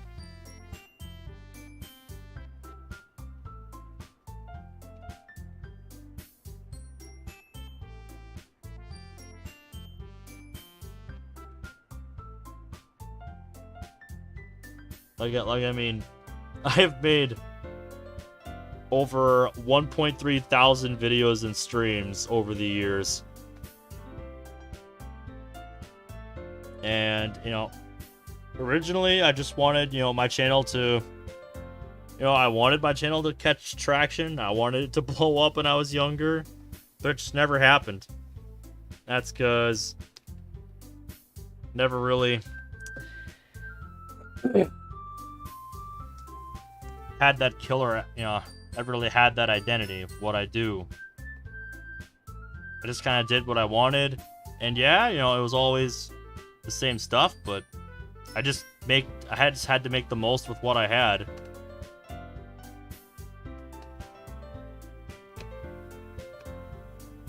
And that's kind of what I've always done.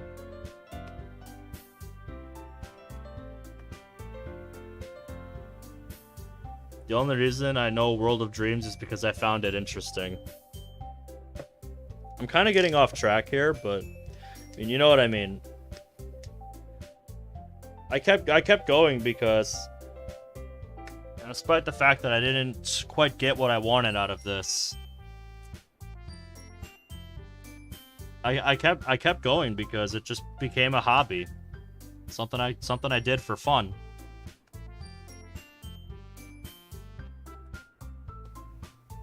And I think that's a better way of looking at it.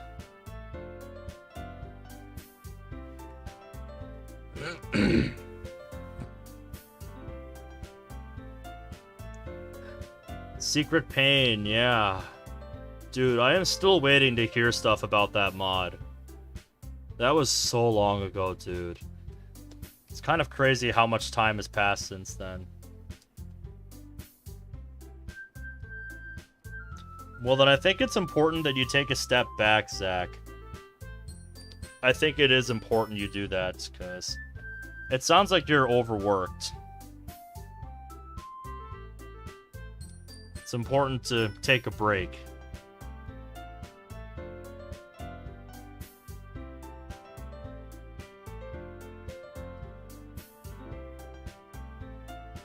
If you could nuke a communist country to bring Monica into reality, would you, and how many? Yes.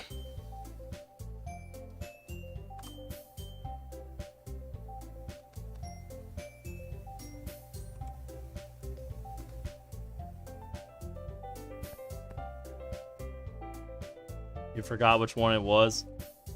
That's okay, man. I'm glad it was the demos that brought you in, Brad, because despite all the mods that I play, the demo streams are still my favorite ones to do.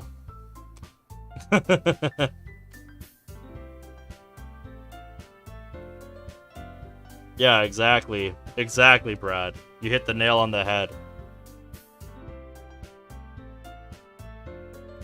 If you keep pushing yourself too hard, it's not gonna end well.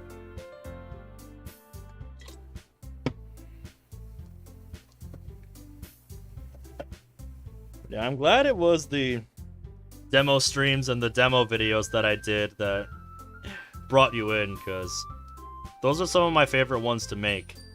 Those are some of my favorite ones to look for. Because the whole point behind that series, the whole point, of that one-off series was to look for, demos for mods that, people might not have known about. You know, most people probably haven't either seen or played, and just kind of dive into it. Just take a look at them.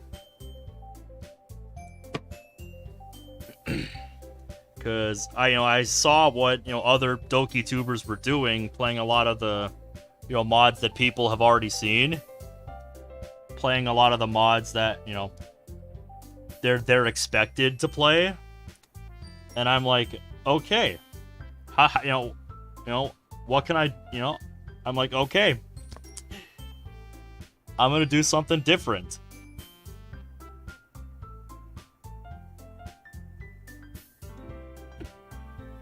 I'm gonna go into these demos that other people aren't covering on their channel, and I'm gonna give them an honest look. And it's honestly something I haven't done in a little while. It's been a while since I've done one of those demo streams. I'm sure there's some more that have come out. The most recent one I remember really liking was Love Torn, that Kotanoha mod. That was a really good one. I don't know, Brad. I don't know. We're kind of getting sidetracked here, but I'm gonna get back to this because I want to finish tonight's stream after we finish the scene in the club room here. I open a small bag of chips and slowly begin eating, while she nibbles on the chocolate-covered wafer bar. I see Natsuki looking up at me with a lingering bit of suspicion in her eyes. Thankfully, Yuri comes back just then. Her face looks a bit flushed. I hope that doesn't mean what I think it does. Sorry for the... Wait. She looks at Natsuki, at what Natsuki and I are doing. Where did you get the food? I bought these earlier. Sorry, is there no eating allowed in the classroom?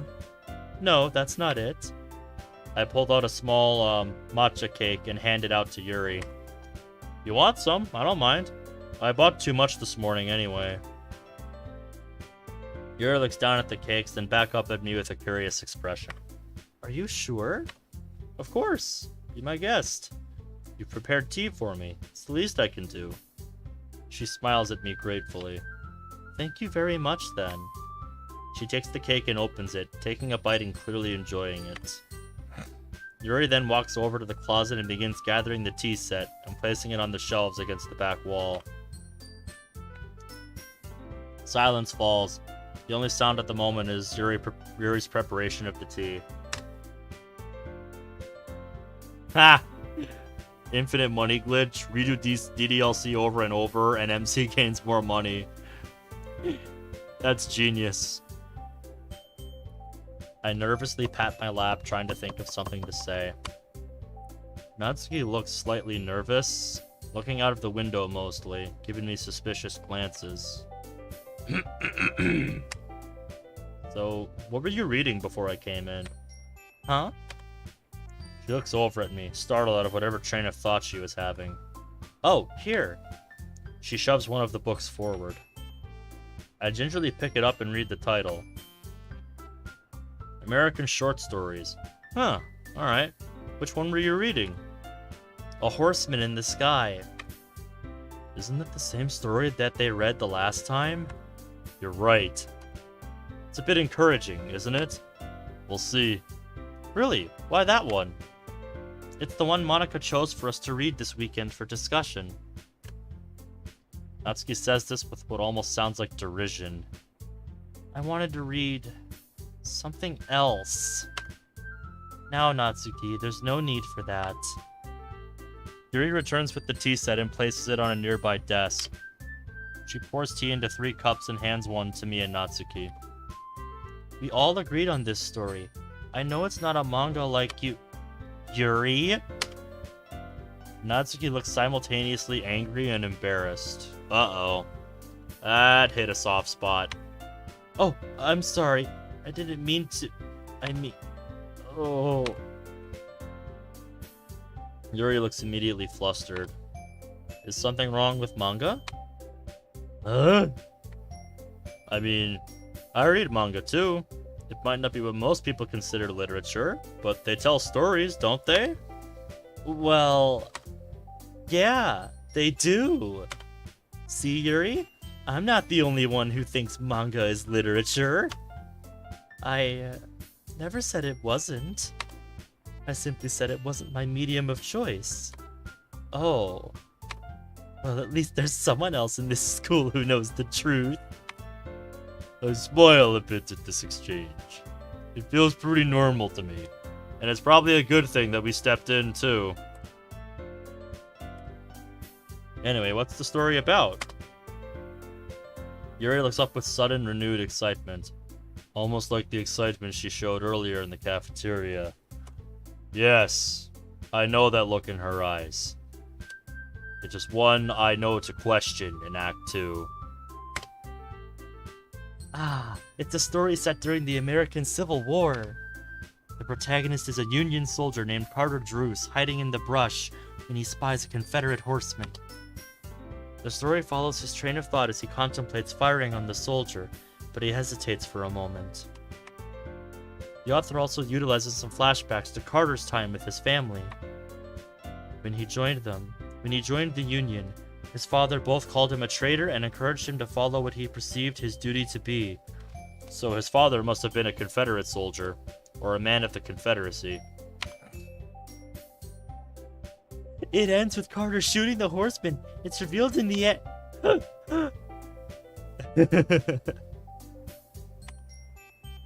I don't mind spoilers for this. Go ahead. Oh, thank you. 8 terabyte hard drive for $99? I would be suspicious of that. Oh, wait.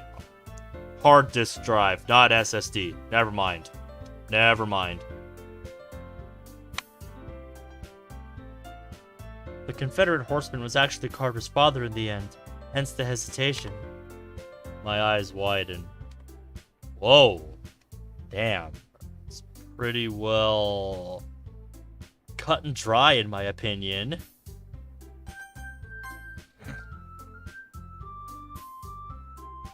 Oh.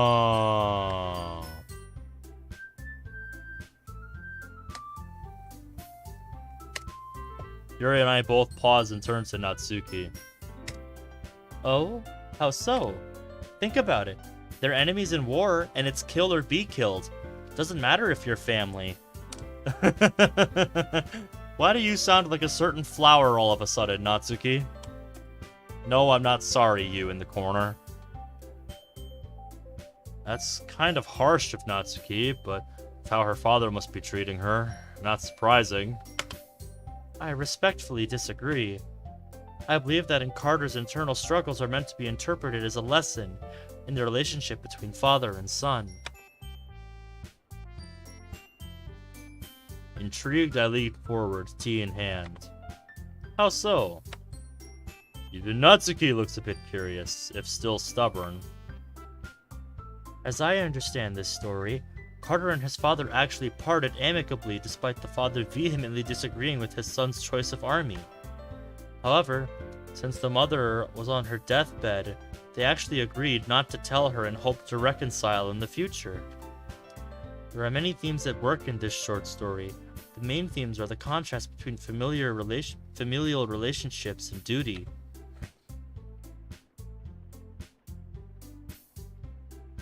Carter decided that sparing his father's life would have killed many more people in the end, and in this case, duty won out.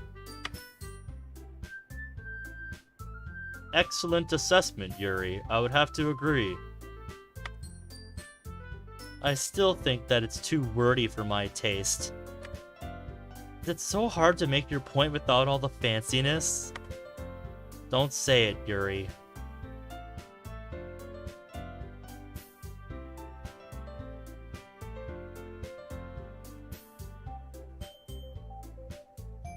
Ah, fair enough, fair enough. I know what you're gonna say already. Awkward. No shit. As I watch the interaction between the two, I begin noticing a slight tension that I don't remember from before. Yes, they had different viewpoints in the argument last time around, but the tension wasn't this bad. I don't know why I didn't sense it before. Maybe I was just hoping against hope and deluded myself. Or maybe it's this way because Siri or even Monica isn't here to interject and try to placate them. I'm probably pronouncing that wrong. Guess that's my job, at least for today. That sounds like an interesting read. The girls both turn their attention to me. Yuri looks a bit relieved by the distraction, and Natsuki's irritated look softens a bit. I'm sorry I don't have a third copy to share with you. It's not that cumbersome of a read and wouldn't take you that long. It's alright. Here, you can borrow my copy. Natsuki English is hard.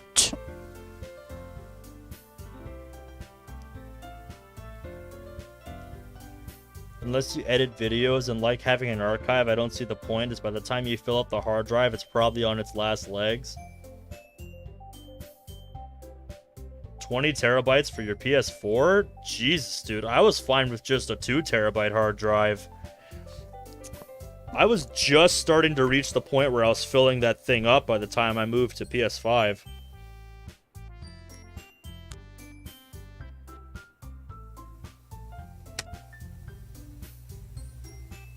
But it could be that you have more games than I do. Wait, are you sure?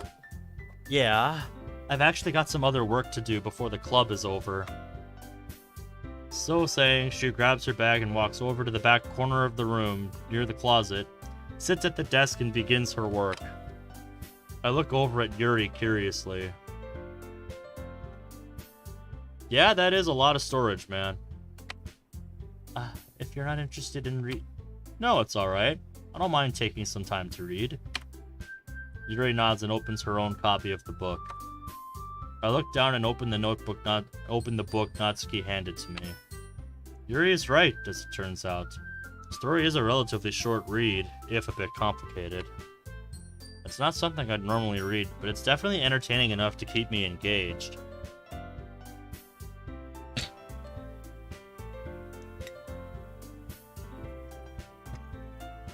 Excuse me.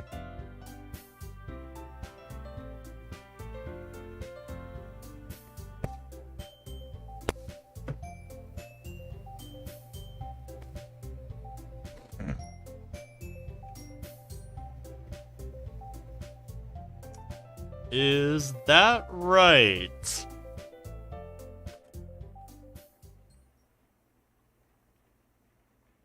I eventually finished, then put the book down. Seeing this, Yuri looks over at me curiously. Yeah, that is pretty crazy. So, what did you think of it? It was definitely entertaining to me.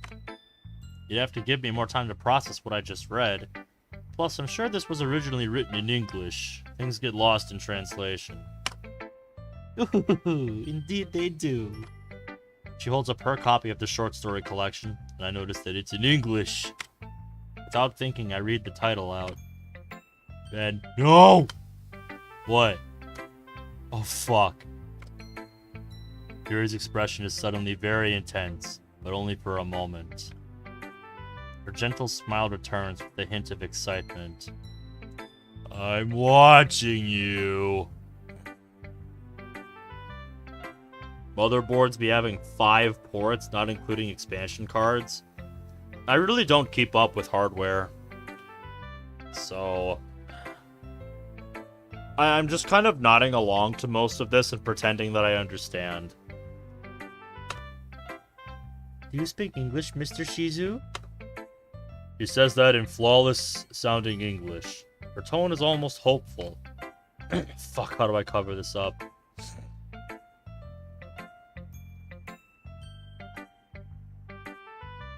Yeah, that is. Looking at the title of the Japanese book I have, I see to my dismay the title isn't quite the same. I stumble over my words. Trying to make it sound as if I'm speaking broken English. I speak English very little. Now I'm wishing I paid attention to those funny improv shows back home. Switch back to Japanese.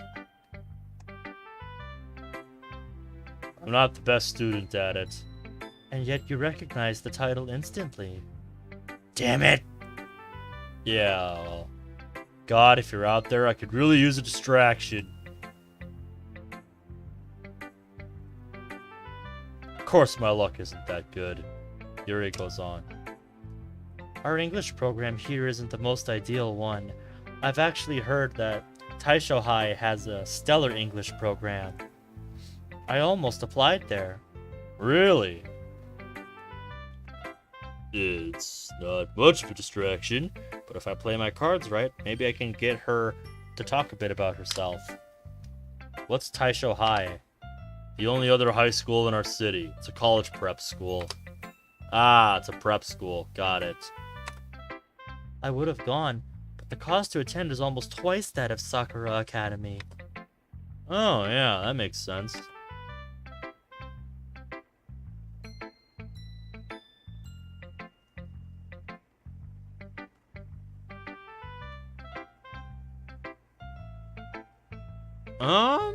Yeah, I wouldn't mind hearing what your dad has to say about the Mario movie.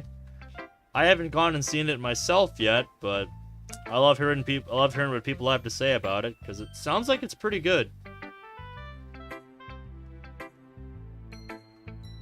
I would have to look into what that is, mate, because that sounds fucking whack. Being able to have your own personal server at home that you can stack hard drives into. That just sounds crazy. It's a wild fucking world we live in, dude. For technology.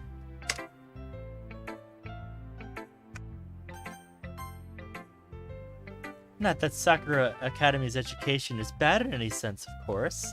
I just wish that their English language program was better. Technology is fucking wild, dude. That's fair, yeah. I look down at the book still in my hand, remembering that it's still there.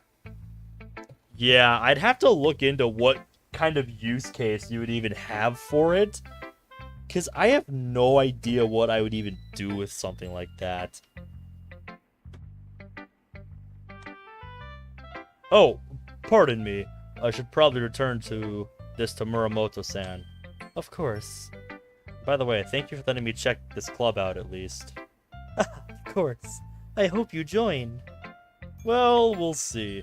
I'm gonna have to think about it and perhaps visit again this week. I'm sure Monica would be delighted. Yuri's smile seems pretty genuine enough. I'm still a bit on edge as to how she reacted to my careless mistake. I stand to walk over to where Natsuki is sitting with a thick book open. As I walk up, I grow confused since she has a sheet of paper and pencil out as she reads. Her eyebrows are furled up in frustration. I slow down so as to not startle her with my approach. I gently clear my throat. Pardon me, Muramoto-san? Startled, she looks up at me. Huh? Oh, it's you. Need something? I keep my grin to myself. She almost said that line like one of the Skyrim NPCs. I think he means the mod. I was just returning this.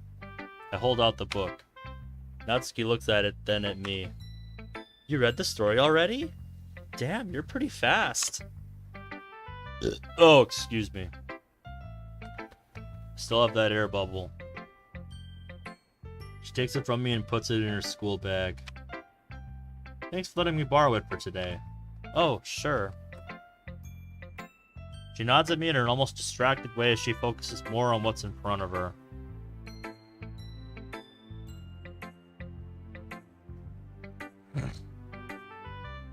Huh.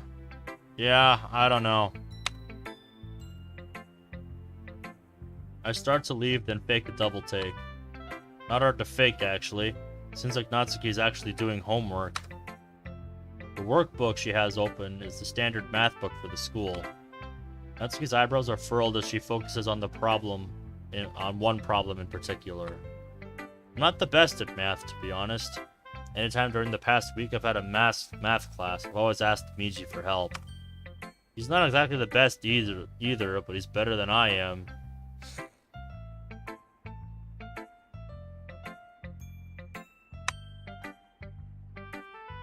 The problem she's stuck on incorporates stuff we learned last year. Easy stuff, too. At least easy now. That makes sense. Natsuki looks up at me, just now noticing me looking over her shoulder. Do you mind? I'm trying to work here. Sorry. It's just that you're approaching that problem wrong. Who asked you? Raised my hands defensively and backed away without another word. I'll go back to my seat and sit down. Yuri is too engrossed in her own book to notice my return. Not wanting to disturb her, I quietly rummaged through Miji's backpack, looking for anything literature related. I don't have any homework I can do currently, since I have a habit of doing it during class when there's a lecture going on. Most of the teachers in the school can take too long to teach the main topics, something I'm very much used to in college. Not finding anything, I decide to quietly stand and look in the closet for something. I quietly walk past the concentrating Natsuki and take a quick glance at the bookshelves. Aside from Natsuki's manga, most of the books appear to be school-related. Workbooks, study guides, and more fill the shelves. The boxes on the floor are more of the same. That's a bust. As I pass by Natsuki, I take a very quick glance at her work. She's still apparently stuck on the same problem she was working on when I gave her the book back. As I begin to turn away, she throws down her pencil in frustration. Damn it! Why is this so hard? She murmurs this to herself.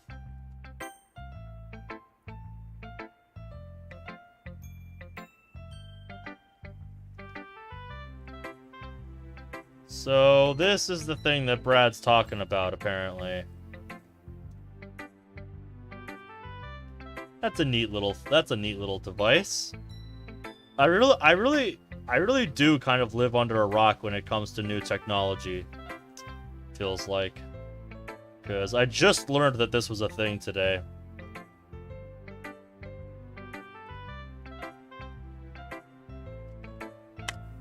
I pause and look back at her.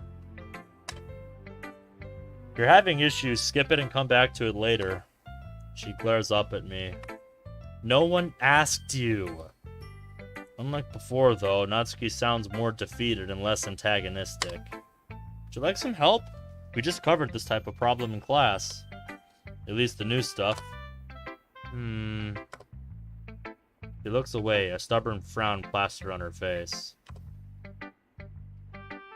Out of the corner of my eye, I see Yuri lower her book and glance over at the two of us. Why? Ugh. She looks up at me sharply. Why do you want to help me? The look in her eyes is a mixture of confusion, stubbornness, and suspicion. Because it looked like you were struggling, but if you don't want any, I go quiet as she looks back down at her book, looking over everything. Her fists clench in frustration, then she looks back up at me. Yep, she doesn't want to admit it, but she needs it. I would appreciate the help. Is everything alright over here? A slightly nervous-looking Yuri walks over. What's the problem? Math problem. Oh, I can help you. Natsuki's face goes red in embarrassment as Yuri looks down at the workbook. Do you want help? I see. I can see a bit of her stubbornness returning, but before she can say anything, I chime in. There's never any shame in asking for help. Fine, fine. Let's actually go back to the other desks. I'll move a third one so I can sit. Natsuki begrudgingly grabs her belongings and walks back over to the desks. I grab a third desk and move it over so Yuri is on my left and Natsuki is on my right. Yuri reaches into her own bag and brings out her copy of the math book. I do the same and bring out my answer sheet. Thank you. Natsuki says this quietly and in a subdued and embarrassed tone. No problem. I wouldn't be a good vice president if I allowed the club time to cut into your studies. Natsuki sits slowly and opens her books. Okay, Miji. Time to wake up. I'm awake. I promise. I know, just checking. What are you stuck on exactly?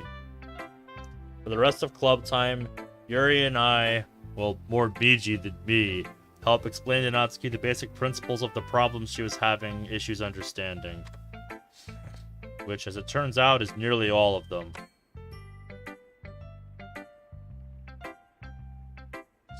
I grow increasingly concerned, as I know Natsuki is smarter than she thinks herself to be. If anything, her poems are evidence of her intelligence. I'm actually equally as surprised by Yuri's manner of teaching. The way she explains the concepts we're reviewing aren't just helpful to Natsuki, but they help me remember my older math lessons more clearly. I breathe in her sighs of relief whenever I see Natsuki's eyes light up in further understanding as the concepts click for her. Make a small note to bring more food in for her. Reminding myself to come up with realistic excuses so she doesn't think I'm stalking her. Excuse me.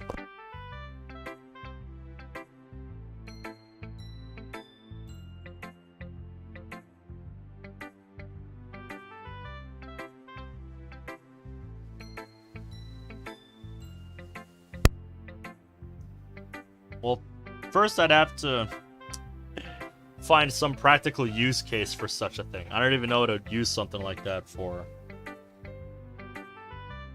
Eventually, Yuri pulls out a small, battered pocket watch, looking at it, then at the wall clock from at the front of the room.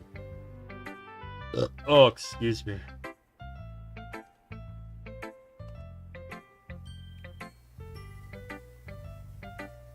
Oh my, it's getting late.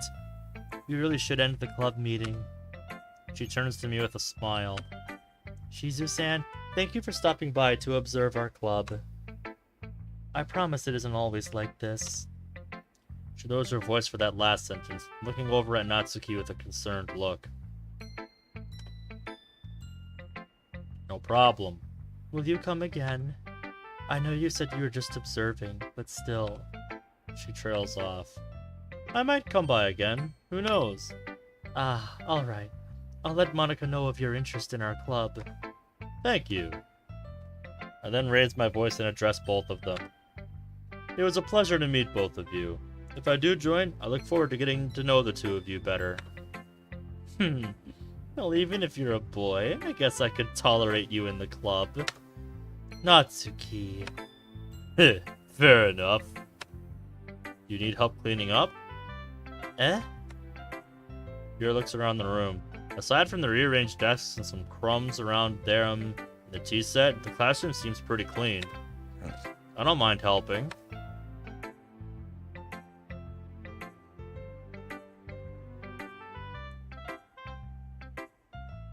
I walk over to the closet and grab the broom and dustpan. Natsuki and Yuri look at each other briefly. Ah, please, let me do that. It is my duty after all. She walks over to me, looking at the broom and dustpan nervously, then back at me. Yeah, just give up there, Shizu. She gets stubborn like this sometimes. Natsuki! Yuri's face goes red in embarrassment as Natsuki bursts out laughing. Well, I'm glad somebody's having fun here. I put the broom and dustpan down on a nearby desk and raise my hands in surrender. Far be it from me to step on the duties of the vice president, but are you sure? I am, but I'm grateful for the offer. I can certainly handle a small task such as this. Well, if you're sure, Thank you for having me. I'm sorry I came by unannounced. It is quite alright. Thank you for stopping by, and see you later, hopefully. Natsuki's already heading towards the door. She turns and gives a polite nod towards Yuri. Yuri smiles softly at the blonde Soon before focusing on the task of cleaning. I walk out mere moments after Natsuki. Natsuki and I walk down the now empty corridors towards the stairs. Out of the corner of my eye, I can see her looking back at me in a poor attempt at being sneaky. Miji then speaks up again. Hey, Ben? What's up? Is it such a good idea to leave Yuri alone in a room like that? What with her problem? I know what you're getting at, but I also don't want to come off as a stalker right off the bat.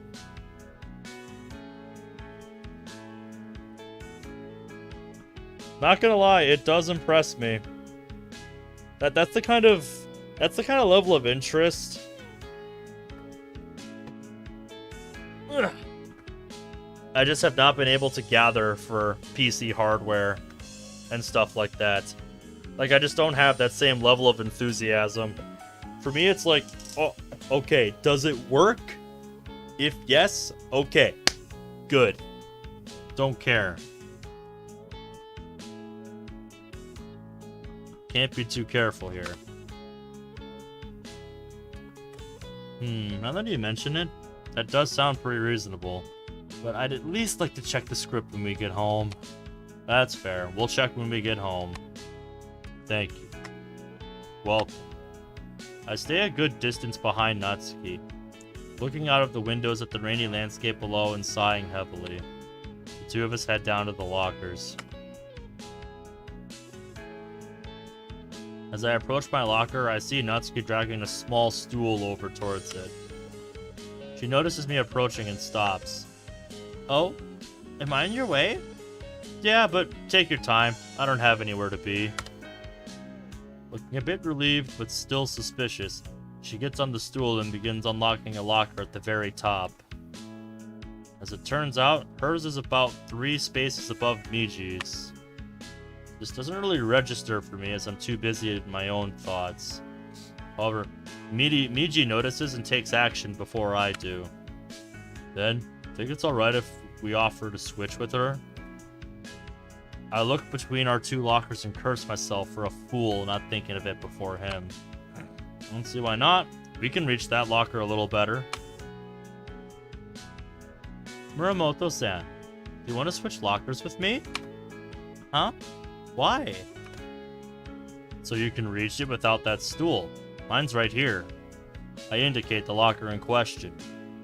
Once more, she looks at me with suspicion. Linus Tech Tips making a PC out of a cardboard box. Yeah, that sounds like something Linus Tech Tips would do. Are you sure you don't want something out of me? Now I'm even more worried about her. What else could this version of Natsuki have possibly gone through to make her this distrustful? I would have gone with untrusting, but yeah.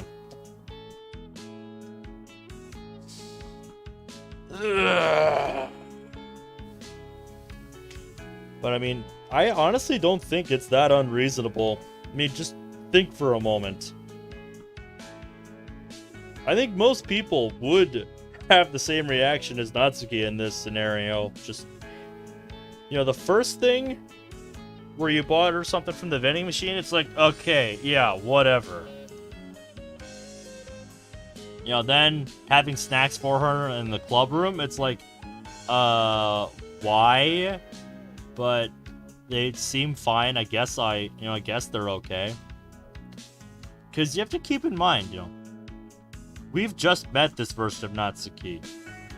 This is someone she doesn't exactly know. So, it's fairly reasonable for her to be untrusting.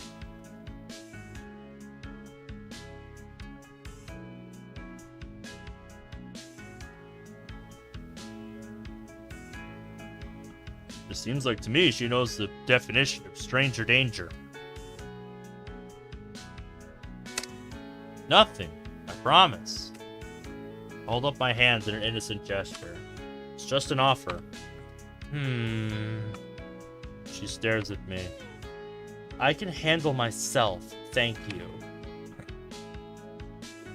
Okay. The offer's always open if you change your mind. Uh-huh. She takes her school slippers off and slips on some older looking shoes. She then closes and locks the locker, moves the stool back, and after grabbing a small umbrella, walks out into the rain. Damn, that was a bit harsh of her. I was only trying to help. Maybe I said something wrong here. We don't know all the specifics of this world yet. There's obviously some pretty big differences, but we don't know what or who has been affected. I don't see how you could have said anything wrong. I would have said something pretty similar. Thank you.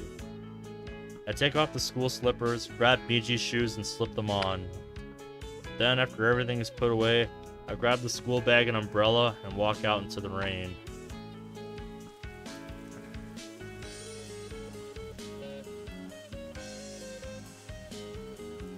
As soon as we're more or less walking alone, I pull out Miji's phone and make a call. Hello? And feel Miji's inner smile at hearing the Bunshine's voice. Bunshine. Alright, very good, Mod, very good. I smile a bit in response. Hey there, Sayori. Club just ended. We're heading home now. Oh, that's good. How was school for you two? Is Monica there? I want to tell her, too. Yeah, hang on.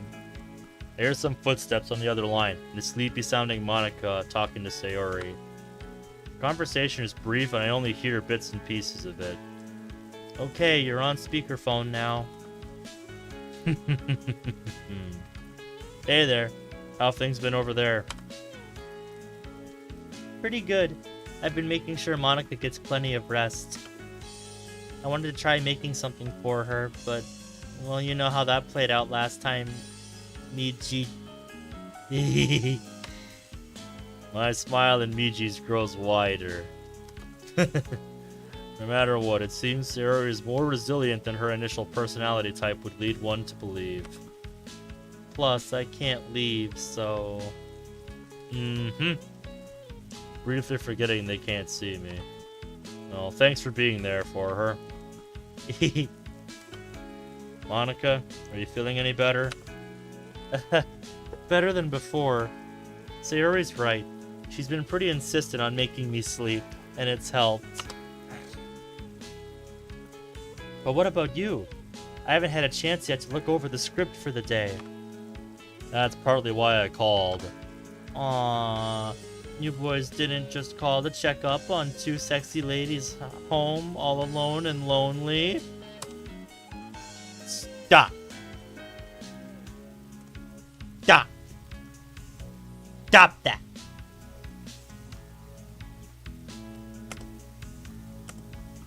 I can't help it now. Yep, Monica and her teasing. God damn it. I received some confused stares from people on the street, but for that brief moment, I don't care. My laughter is mostly that of relief. If Monica can be this flirty, she's definitely feeling better. And if Sarah can make some self-depreciating jokes, she's probably feeling a bit better too. My dear, you wound me. Of course, Miji and I would call to check on you too. I'm just teasing, Ben. As am I.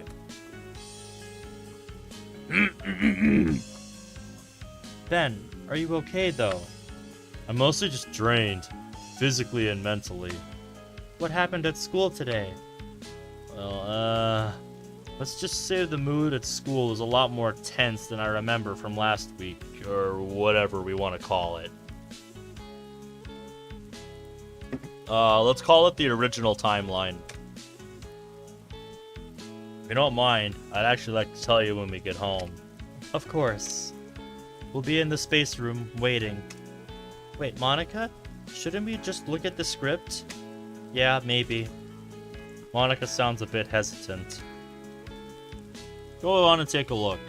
Maybe there's something there that I missed, or maybe I'll have some information that it missed. Highly doubtful, though, seeing as this script seems to be all-knowing.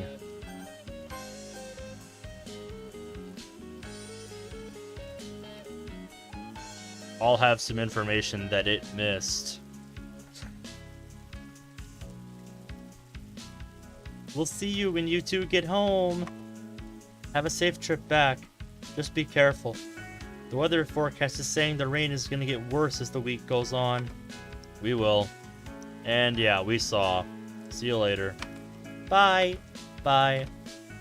I heard the sound of a phone closing on the other end. I closed Miji's and put it back in his pocket. Just then, I turned down Miji's street. Streetlights are still on as I silently walk back towards the house. Miji is silent, almost pensive. The closer to his house I get, the more nervous I get. And not because I'm about to see Monica again. No. This feels more like I'm about to walk into the proverbial lion's den.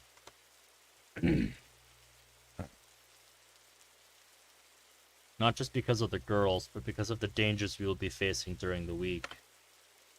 I had pushed those feelings down before school, but now they're resurfacing with a vengeance. I stand in front of Miji's house, looking at the typical two-story Japanese domicile. I hope I'm pronouncing that right. Domicile.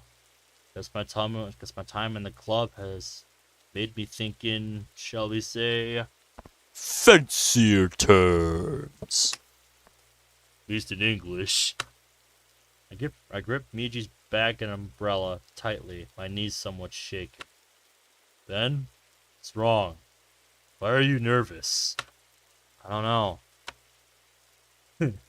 Eager to see Monica again that badly, huh? I could say the same to you, lover boy. Now it's his turn to get nervous. But that's not it, really. Oh? And what's wrong?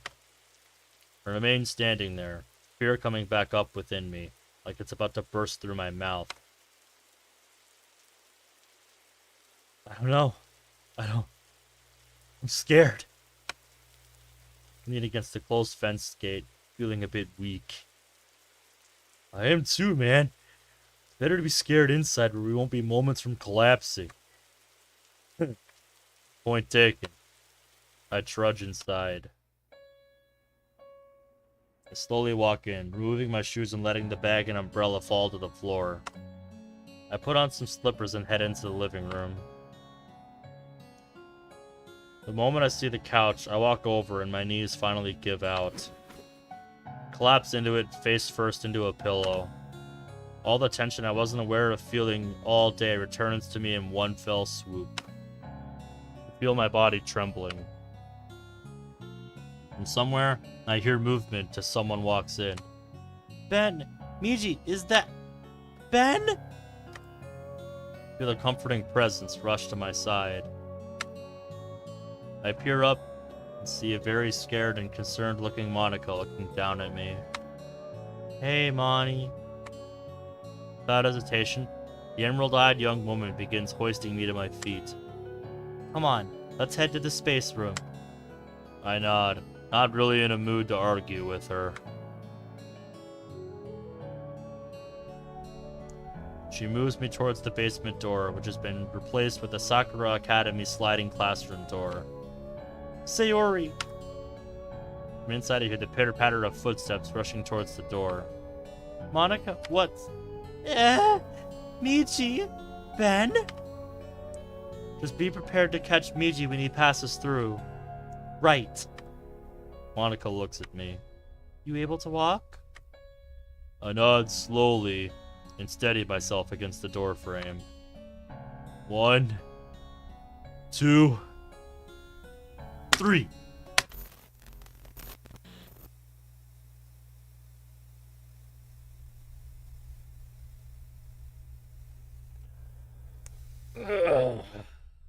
And it is 10 after 4 in the morning, so I think we're gonna call part 1 of the demo here. Overall, it's about the pace I expected, which is slow, but it's not just slow because it's, meandering. It's actually going somewhere with it. It's taking the time to set things up. It's taking the time to, get you reacquainted with everybody and really fill you in on what's going on.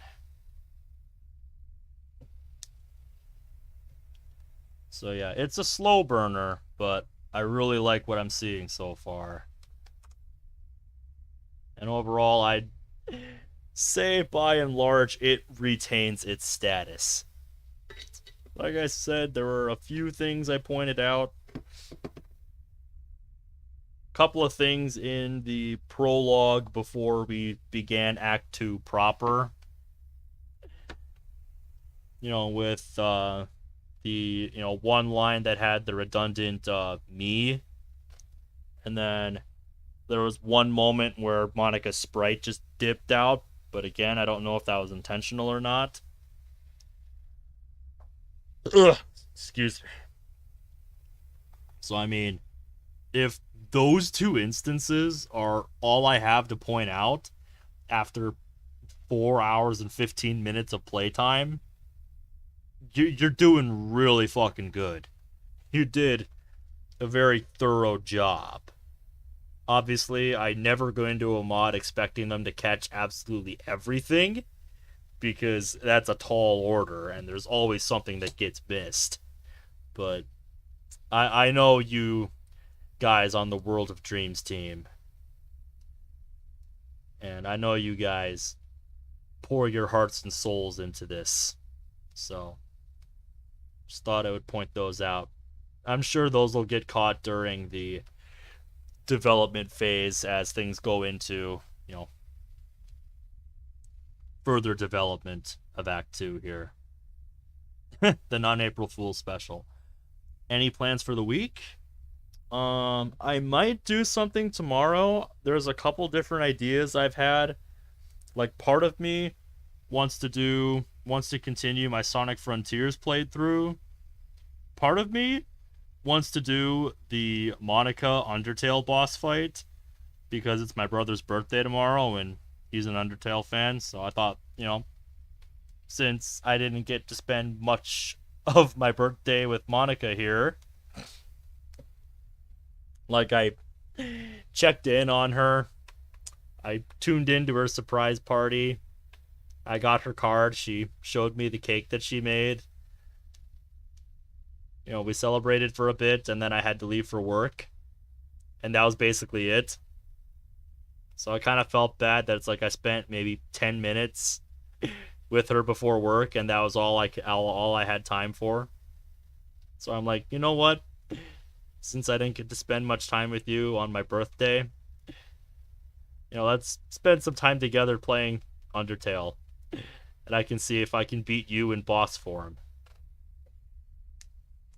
And another part of me wants to try starting a 2-day playthrough of Killing Floor 2 Endless. Like, there's all kinds of things I want to do. I just don't know what I'm going to end up settling on. Because, for one, I've got my brother's birthday, and we've got hockey tomorrow as well. So, obviously, I'm going to be watching the game. So, it would just be a matter of how the hell do I set up this stream if I was going to do, KF2. And if not, it's like, do I do it before the hockey game or after? Probably after. And if so, which one do I do? But I know for a fact that I'm going to take Sunday off. I'm just going to have Sunday for myself because it's Easter. I'll be, spending the day with family. I'll be giving my throat a little bit of rest. because I haven't had a day to do that this week. And I haven't figured things out from there. I'll have to think about what I'm going to do, potentially Monday and Tuesday. Once I get things more figured out for the days that aren't set in stone, so Spark of Hope and Stray, well, it's actually been a while since I posted a schedule, but if I do end up doing anything, it'll be Saturday, Monday, and Tuesday. It'll depend on what comes up and what, I'm in the mood to do those days. So, we'll see. But with that, I want to thank you guys for tuning in to my little birthday stream here, where I finally got to play the new World of Dreams demo. I'm gonna come back to finish this. I don't know when. It might be, Monday or Tuesday next week I come back to this. I don't know. I've got to think about it. Got to think about when. Ninja, thanks for the birthday wishes. Thank you guys. Thank you everybody today who sent birthday wishes either in the server, in the chat, on the channel. Doesn't matter where. Thank you guys for being awesome. And I'll see you guys next time. Take care.